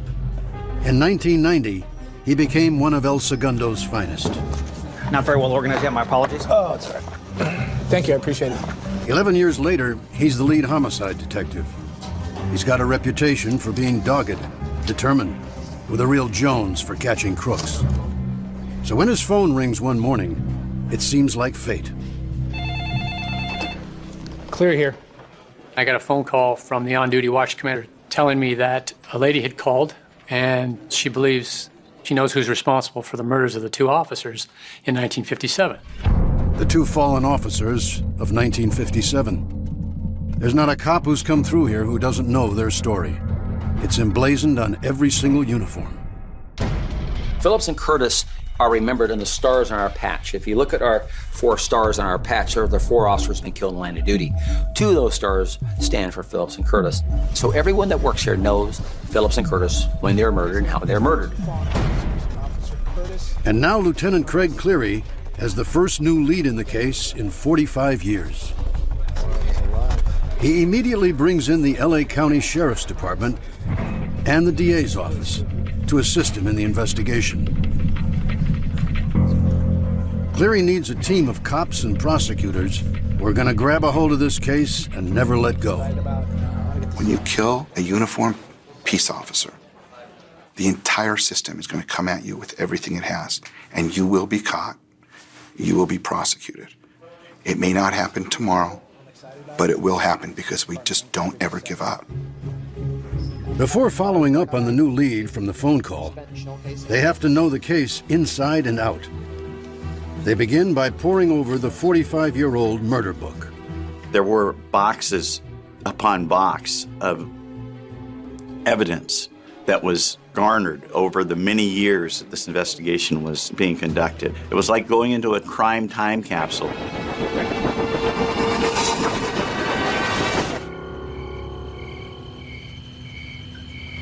Well, yeah, it's pretty much this. A lot of sitting, not too much goes around here. It's shortly after midnight. 2 patrol officers, Richard Phillips and Milton Curtis, are working the graveyard shift. The lead partner is Dick Phillips, an Air Force veteran who saw combat in the Korean War. He was 28, 29 years old. He'd been on the department a little bit less than 2 years. Married, had 3 young children, very young children. He was an outstanding marksman. He was on the marksman team that represented the police department. Milt Curtis is the rookie on the team. He'd been hired originally as a firearms instructor and had been in a patrol car for less than 3 weeks. Officer Curtis was 25 years old, was married with 2 young children. They had everything going for them. They both loved their profession. That's all they wanted to do. They're parked on the corner of Sepulveda and Rosecrans. My kids are good. It's a quiet night, routine. In sleepy El Segundo, that means hanging out, hoping to catch someone speeding or running a red light. At the police station, Officer Bernie Bangasser is on the radio desk, keeping tabs on the patrol units. On a normal night, we would have 2 cars out, and one working the south side of town, one working the north side of town. Bangasser knows the south side of town well. He'd been Officer Phillips' partner in that very same patrol car until 3 weeks ago, when he was switched to dispatch. Dick was a great police officer, I thought. We like to call Dick Phillips Okie, because he was a tall, good-looking guy. The first time Bangasser hears from his old partner that night, it's around 1 in the morning. Oh, look at this. All right, let's get him.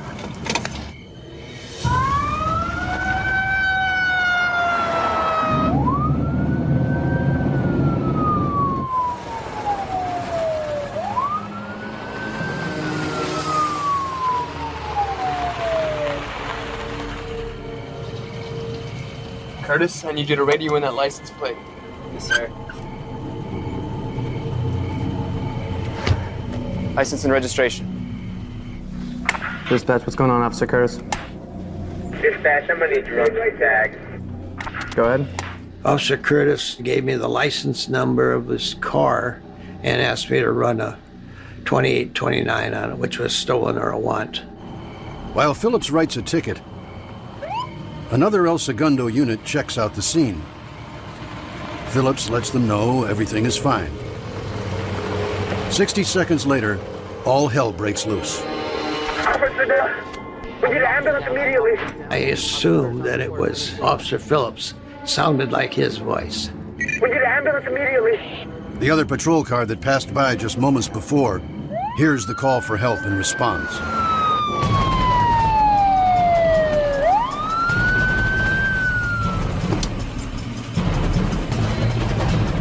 All units, officer down. There's an officer down. 2 officers down, send all units. Here, stay with the scene. You can't be far. Go, go, go. Phillips. We need all available units. Come on, stay with us.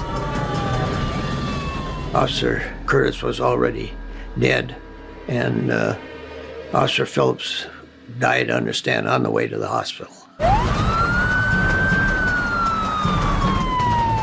One of the officers from the other El Segundo patrol team races to find the suspect. I have a visual of the suspect's car on the corner of Rosecrans and Flournoy Road. Copy that. Every available unit within a 10-mile radius is on the way. The killer has ditched the car and is now on foot, armed and clearly dangerous. So the chase is on. Soon cops from all across the county arrive to help track him. I'm running right behind you. Running right behind you. Changing your life with a flick of a knife. El Segundo was pretty lit up that night. Cars going everywhere. Cops banging on doors, going through yards, and doing all the things that they have to do to find this guy.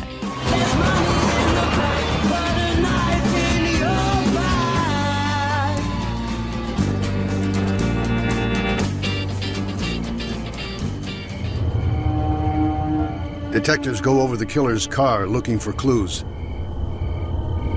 The back's riddled with bullet holes, apparently put there by Officer Phillips.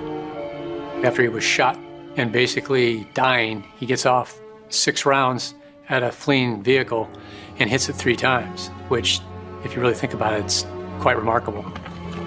In the back seat, detectives find a pile of jewelry and clothing. I got 2 purses, string of pearls. So at least 2 females. By this time, word of the stunning crime has spread everywhere in the small community of El Segundo. It was almost unheard of for peace officers to be killed in the line of duty here. You're talking about the Ozzie and Harriet era. Everybody's supposedly living this perfect dream life. Everyone follows the rules. And when someone guns down 2 police officers, back in that time, people were shocked. By 2 a.m., it's clear that the killer has escaped into the darkness. Frustration had to be the number one feeling that they had. How could we let this guy get away? We were here within minutes. He's got to still be in that area. Well, have you heard or seen anything? But the horror of the night is far from over. 4 miles away in the city of Hawthorne, another emergency call comes in. The man reports finding 4 teenagers, stripped to almost nothing, wandering down a dark street, dazed and shaking with fear. Hawthorne police respond to the scene. I know you've had a very, very traumatic evening. Can you tell us exactly what happened? We decided to go up to Lover's Lane. We just wanted to have some fun. And when you got there, what happened? The teens tell detectives they were on a double date.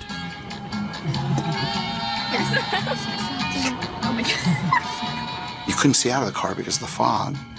And there was a tap at the driver's window. Window was rolled down. And in comes a handgun. Get out of the car. Back of the car. Back of the car. The suspect had brought with him some adhesive tape and a pocket knife. I want you to take the tape, all right, and tape your guys' mouth shut, okay? It's okay, no one's gonna get hurt, okay? No one's gonna get hurt. Okay, cover your eyes, do what I say, and no one's gonna get hurt, okay? All right, nice and tight, there we go, guys. All right, now fellas, I want you guys to take your shirts off. Jackets, shirts, I want you guys to do it right now, right now. Turn around, you're not gonna get hurt. It's okay, it's all right.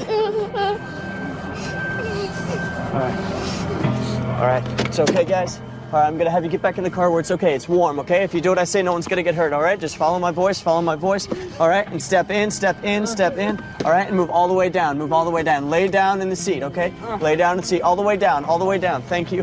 All right, it's okay, it's all right. All right, there you go, it's all right. It's okay, all the way down, now just get in the front, all right? There you go. The man seems calm and reasonable.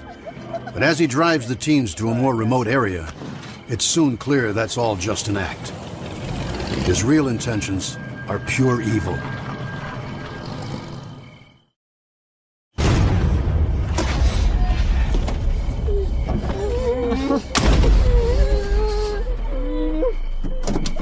He picked out one girl and took her into the front seat and for about 20 minutes raped her, while the other 3 were in the back seat.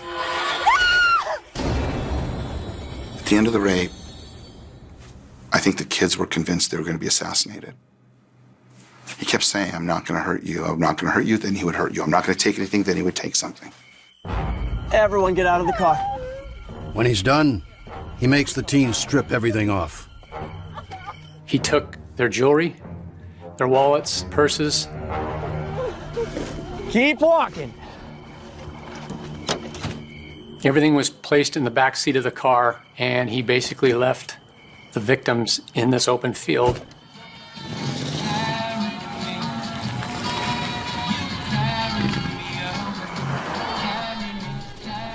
How tall do you think he was?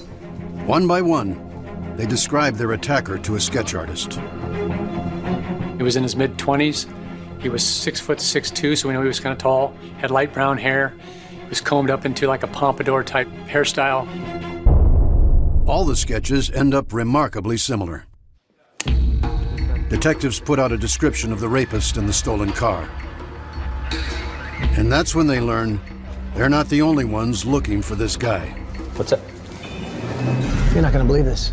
It's the same car that was just used in a double homicide in El Segundo. Looks like the suspect that attacked the teenagers is the cop killer that every agency in a 20-mile radius is hunting. Police hope a closer look at the stolen car will reveal the killer's identity. They bring in one of LA County's top fingerprint experts. Back then, you would take black powder and you would dust the black powder and you would see an image of the prints, because when a finger touches a surface, if there's oil on the finger, it will deposit a latent impression of the oil. So you use regular Scotch tape to then put over the image and to tape that down onto a fingerprint lift card to preserve the prints. Several prints are found. Now they have to figure out which ones, if any, belong to the killer. The teenagers were all printed. Officers were printed. Everybody that could have come in contact with that vehicle were fingerprinted and eliminated. That leaves 2 partial prints from the steering wheel that match no one. They most likely belong to the killer. But to prove it, they'll have to catch him. For days, El Segundo is kept locked down. Anyone who looks anything like the composite sketch is fingerprinted. The prints are then compared to the ones from the steering wheel. But no one even comes close to matching. When the autopsies come in, detectives learn that Curtis and Phillips were killed by a .22 caliber gun. But no murder weapon has been found, and it seems the killer has slipped through the citywide dragnet. All the officers worked their regular shift, plus we never asked for any overtime or anything like that. We were focused on finding this suspect and bringing him in. The search drags on from days to weeks to months. I think it was just shock that something like this could happen to our little town and our little department, you know. And, but it did.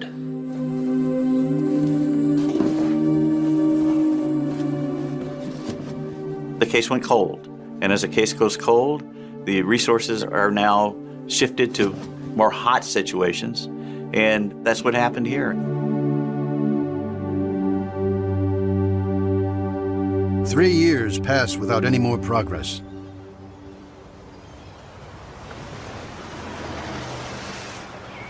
Then in 1960, just when the pain of what happened has started to dull, a discovery breathes new life into the case.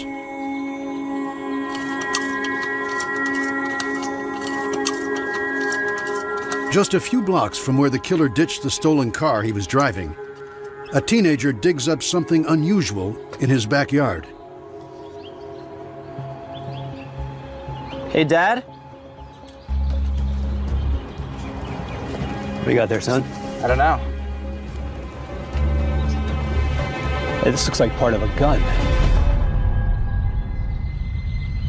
It seems to fit into a rusty pistol frame his dad had found earlier. This first piece, I found about a year ago when I was mowing the lawn. Ran right over it. Didn't really think much of it, just seemed like a big rusted piece of metal, so I just threw it on my workbench and forgot about it. But then this morning, my son found this piece, and it seemed to have shell casings in it. So obviously I was concerned and thought I should give you guys a call. It's a .22, the same caliber of gun used to kill officers Phillips and Curtis 3 years before. And where'd you find them? Right over there. Do we have permission to search the property?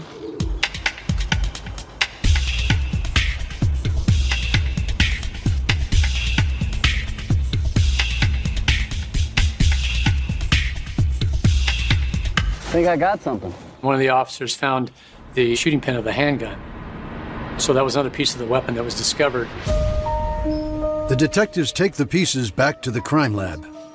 We're looking to see if we have a match to the weapon that killed Phillips and Curtis 3 years ago. We'll see what we can do. He removed the .22 caliber rounds and discovered that the rounds were consistent with the .22 caliber that were taken from the officer's body during the autopsies. Next, they clean up the pieces, put the .22 back together, and test fire it. Several weeks later, ballistic results come in. This is the gun that killed officers Phillips and Curtis. And the fact that the gun had been broken up before it was thrown in that backyard gives detectives a vital, brand new clue. The gun was an H&R 9-shot .22.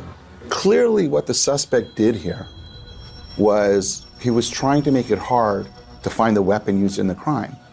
And when someone takes the time to break up a gun when they're rushing to get out of an area, they must be tied to the purchase of the gun. Because if they're not tied to the purchase of the gun, what does it matter? So the FBI and the Sheriff's Department started to heavily work that gun.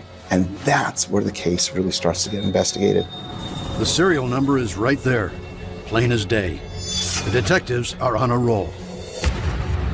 Off the serial number, they can trace to where this gun originated from, where it was sold.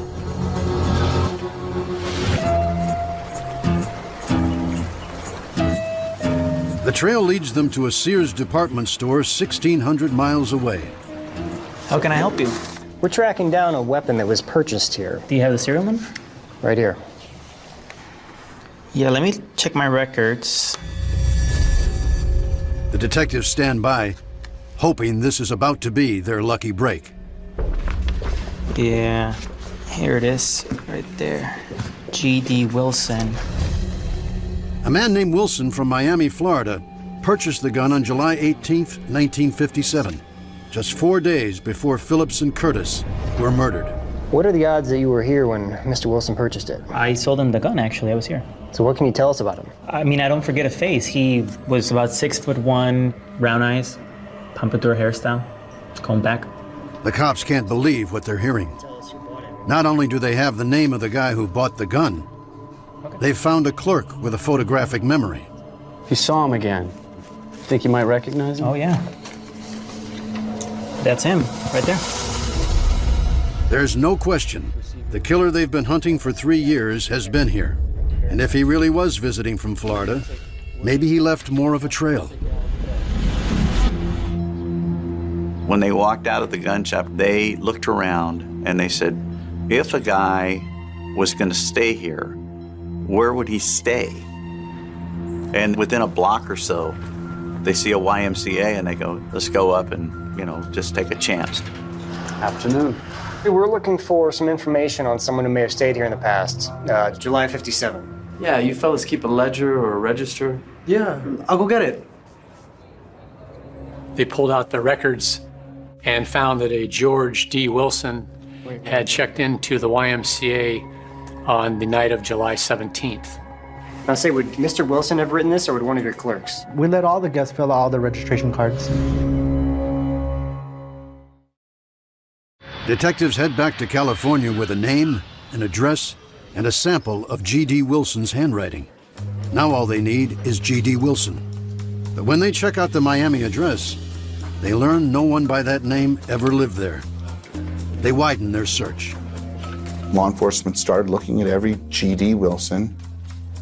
And I'll tell you something, we found a lot of G.D. Wilsons. It was a massive task. In the entire United States of America, everyone was looked at. Some are too young, others too old. The rest get fingerprinted to see if they match the partial prints from the crime scene.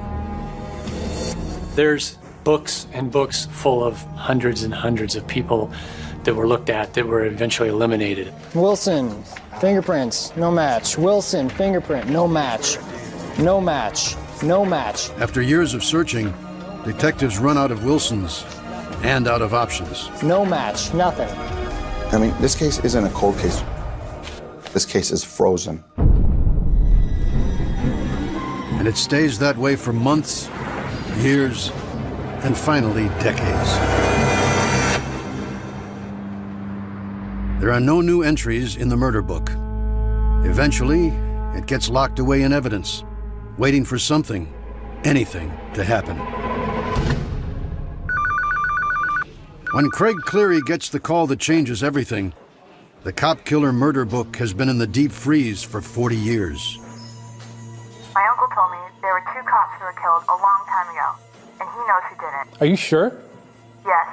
My uncle is very sick, but he doesn't want to pass without letting someone know. Since deathbed confessions are usually legit, Cleary is riveted. Can you tell me exactly what he told you, please? My brother, he was never any good. But he was my brother. Everything he told me, I kept to myself. But I'm dying. There must be a family out there who wants to know something. I don't understand. There were 2 cops. He shot him.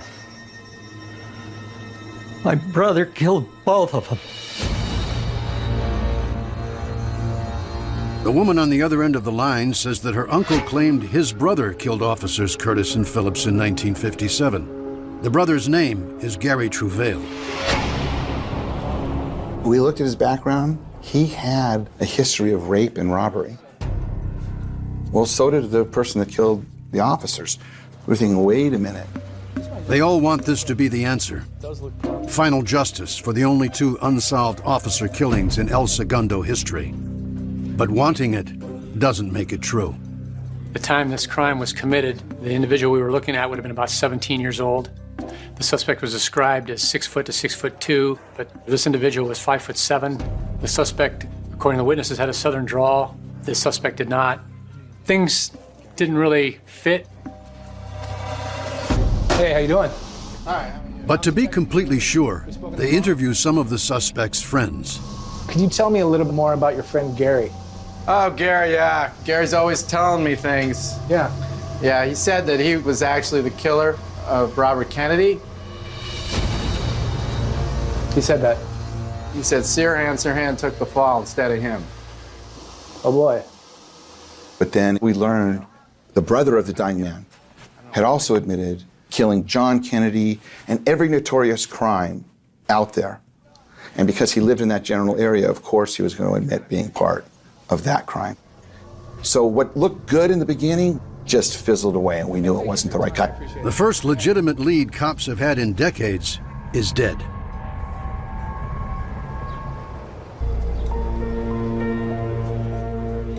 But the team's not ready to give up on this cold case that easily. They go back to that murder book and review the evidence. The most promising piece, the 45-year-old fingerprints. And you look at this fingerprint card, and on the fingerprint card, that Scotch tape that was pristine in 1957 had turned yellow. If you were to go like that, flakes of the tape were flying off of it with the powder adhered to it. Their last hope is disintegrating before their eyes. And even if the prints were in pristine condition, they are only partials, so they can't submit them to APHIS, the FBI's brand new searchable fingerprint database. As a last-ditch effort, they send them to the LA County Crime Lab to see if they can come up with anything. 20th century fingerprints are about to converge with 21st century technology.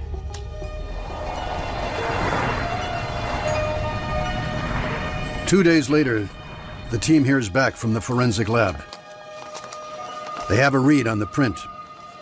As unbelievable as it seems, both partial prints are from the killer's same finger. Here's the luck of it. The good part of one partial print was the bad part of the other partial print, and vice versa.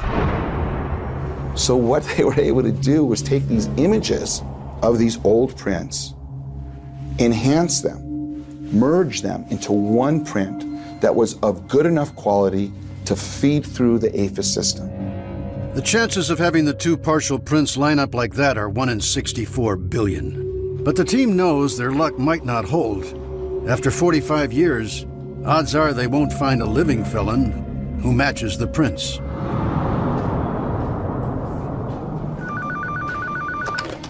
Cleary here. But 72 hours later, Lady Luck shines down on them again. That cold case of yours, the cop killer? Yeah, what about it? We've got a hit. You got a name for me?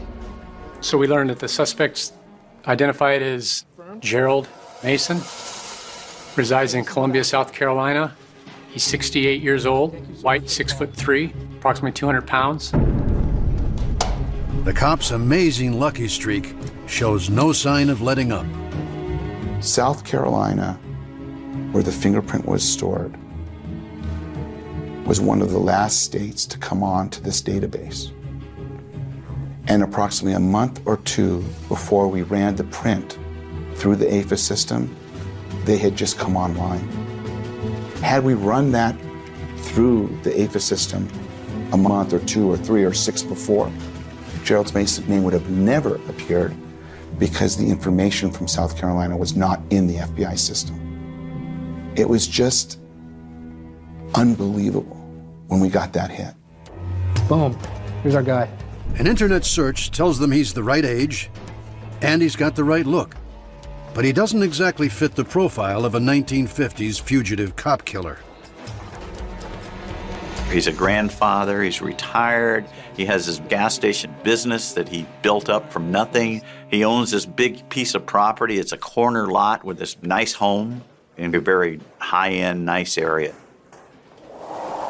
This all-American guy has been married 40 years. Hey, sweetheart. Look what the grandkids sent you. He's considered a pillar of his community. Oh, wonderful. But what no one knows is Gerald Mason has a police record.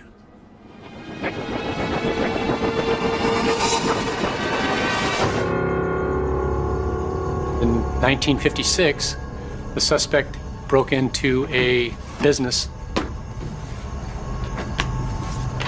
stole some blank business checks, and forged a few of the business checks. He was arrested and charged with burglary and fraud. Mason served 8 months in a South Carolina prison, and that is the beginning and end of his official criminal record. After that, detectives can't find evidence he ever got more than a traffic ticket. But his fingerprints were still saved in the system.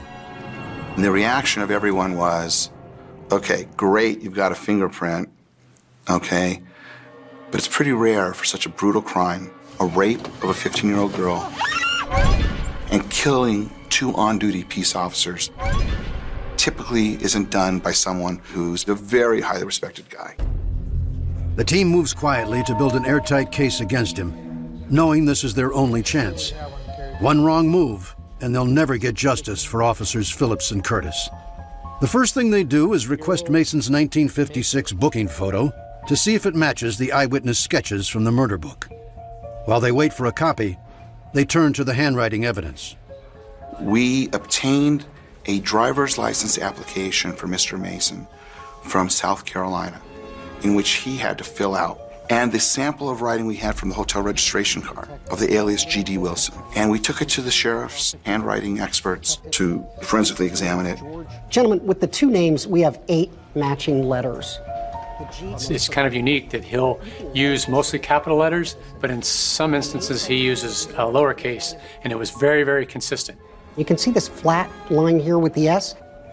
Look at the G. You can almost lay one signature over the other. He gave a 99.9% chance that this is the same guy. When they get Mason's booking photo, not a shred of doubt remains. Photo of the suspect. They've nailed their cop killer. I mean, you're looking at the same person. A drawing versus a picture, pretty much the same. Your cooperation would really help us a lot. I want to ask you, do you recognize the man in this photo? The 3 surviving Lover's Lane teenagers are brought in to ID Mason. By God, that's him. Oh, yes. It's him. And there are 2 more eyewitnesses from that night. Gentlemen, I want to thank you guys for coming in. The El Segundo cops who saw the killer talking to Phillips before he and Curtis were shot. And I want to ask you guys if you recognize anyone in these photos from that night. That's him right there. Both picked him out. They said, this is the face of a man that I haven't been able to forget in 46 years. One of the officers looked at it and started crying.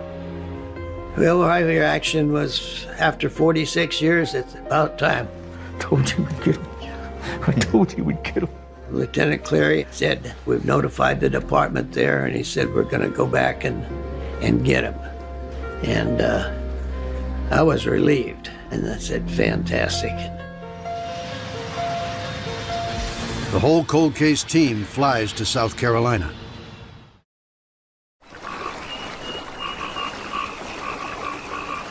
Just after dawn on January 29th, 2003, the LA team goes to Mason's house.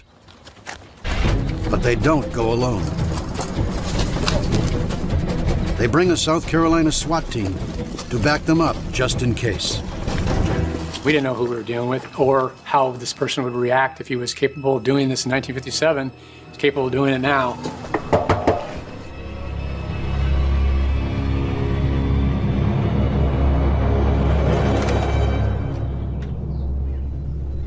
Gerald Mason came to the door, and he had his pajamas on, and he's just a confused-looking old guy, certainly not what you'd expect to see. Are you Gerald Mason? Yes. We're here to talk to you about the shooting of 2 police officers in 1957. My God, you here for that? He didn't come out and say he did it, but he spoke volumes when he said, my God, you're here for that. We all just kind of breathed a sigh of relief, and we said, yeah, that's why we're here. Gerald Mason, you're under arrest for the murders of Officer Curtis and Phillips. I got to put the handcuffs on Gerald Mason, and he was under arrest. Highlight of my career. Unbelievable.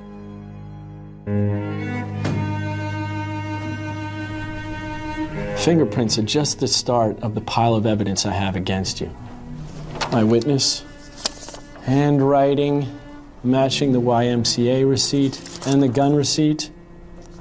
When Mason hears all the evidence against him, the fingerprint, the photo ID, the handwriting analysis, he admits he's the cop killer they've been looking for. He did not want his family, specifically his wife, to have all the money drained out of their savings to pay for a defense that he didn't believe would do any good. And he'd prefer to just go ahead and plead guilty and leave the money for his wife to live on. And then Mason lays out the whole story for detectives. He was originally from South Carolina. When he was very young, his family moved to Miami, Florida. So he basically grew up in Miami. So he obviously had a good working knowledge of the Miami area, thus the addresses he used at the YMCA and at Sears.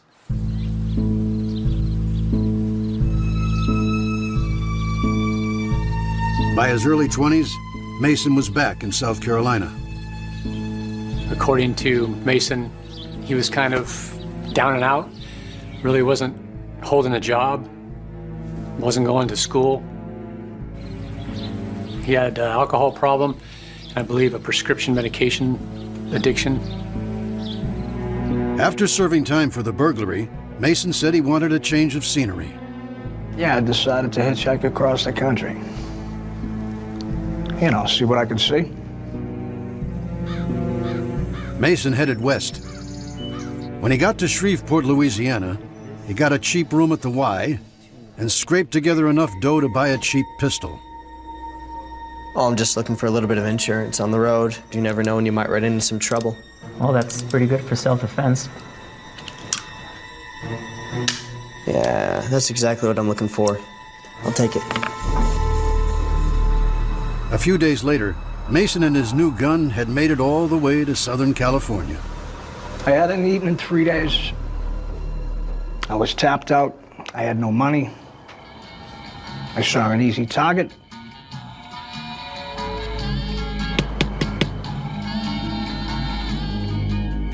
Get out of the car. All right. Get out, everyone out. Okay. Back seat too. Easy. Go towards the back of the car. So you robbed them and then raped the girl? Yeah.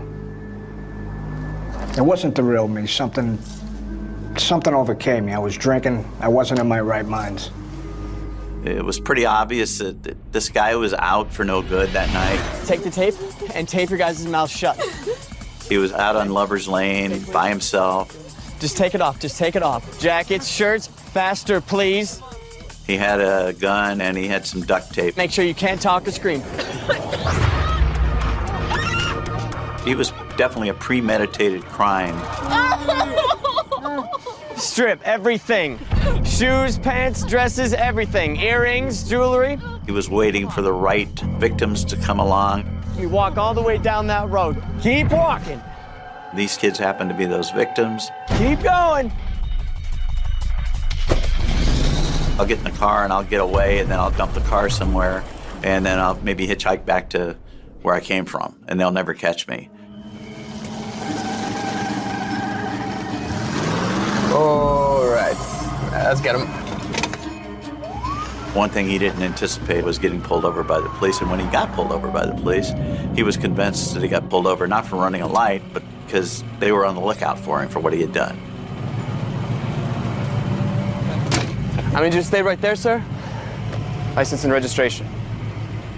When Officer Phillips turned his back, put his ticket book on the fender of the car and began to write out the citation, Mason felt that was the time that he could get out of this whole mess.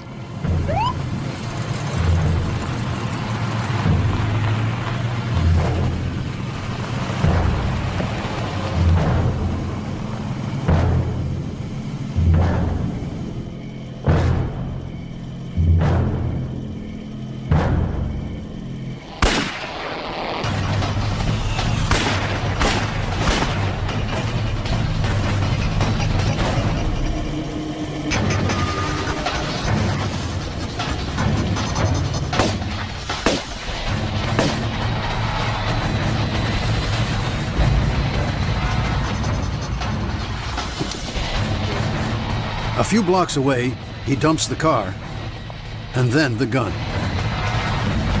He pulled the gun apart and just tossed it in the yard as he was running.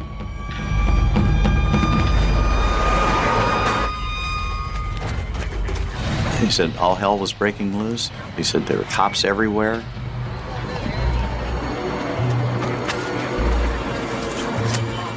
They were walking right by the bushes I was hiding in. They were within inches of me. He said, I thought for sure that they were going to find me and take me to jail. But somehow, they miss him.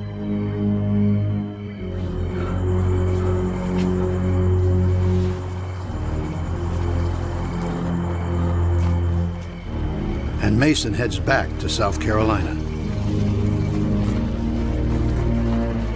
But it wasn't my intention at all. I wasn't in my right mind. He told us that from the time he committed those crimes until the time we came to his front door, he never told a soul. He never discussed it, mentioned it, bragged about it, and in fact, he never even gave it a second thought. Instead, he reinvented himself as a wholesome, respectable, all-American guy. Wife, kids, grandkids, house in the burbs, a whole ball of wax. It was as if the rape and the murders never happened. And as the decades passed, Mason started to believe he'd never be caught. So it came as quite a shock when the LA cops ended up on his doorstep. I never saw any remorse from Gerald Mason. He didn't care whatsoever about the 2 officers he killed and the 15-year-old girl he had raped. He didn't care at all. Prosecutors don't have enough physical evidence to charge him for the rape, but his confession to the murders of Dick Phillips and Milt Curtis are enough to put him away.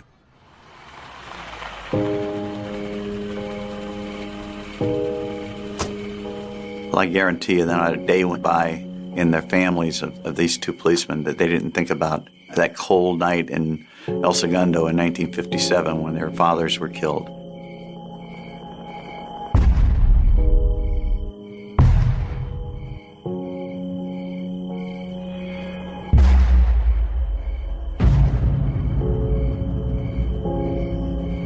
And now we are able to at least answer some questions for them, and we were able to provide them with the knowledge that the person that caused all this havoc, they're going to pay. They're going to pay with whatever they have left to pay with.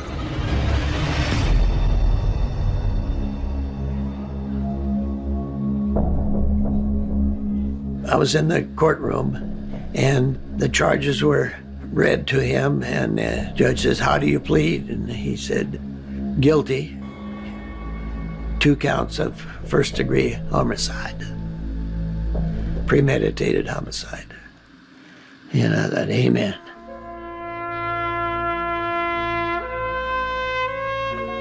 At the time of this investigation, we were made aware of the fact that this was the oldest cold case that detectives in California had ever solved. Being part of the force responsible for solving this incredibly long and difficult case, there was more reward to that than any case that I've ever been involved in.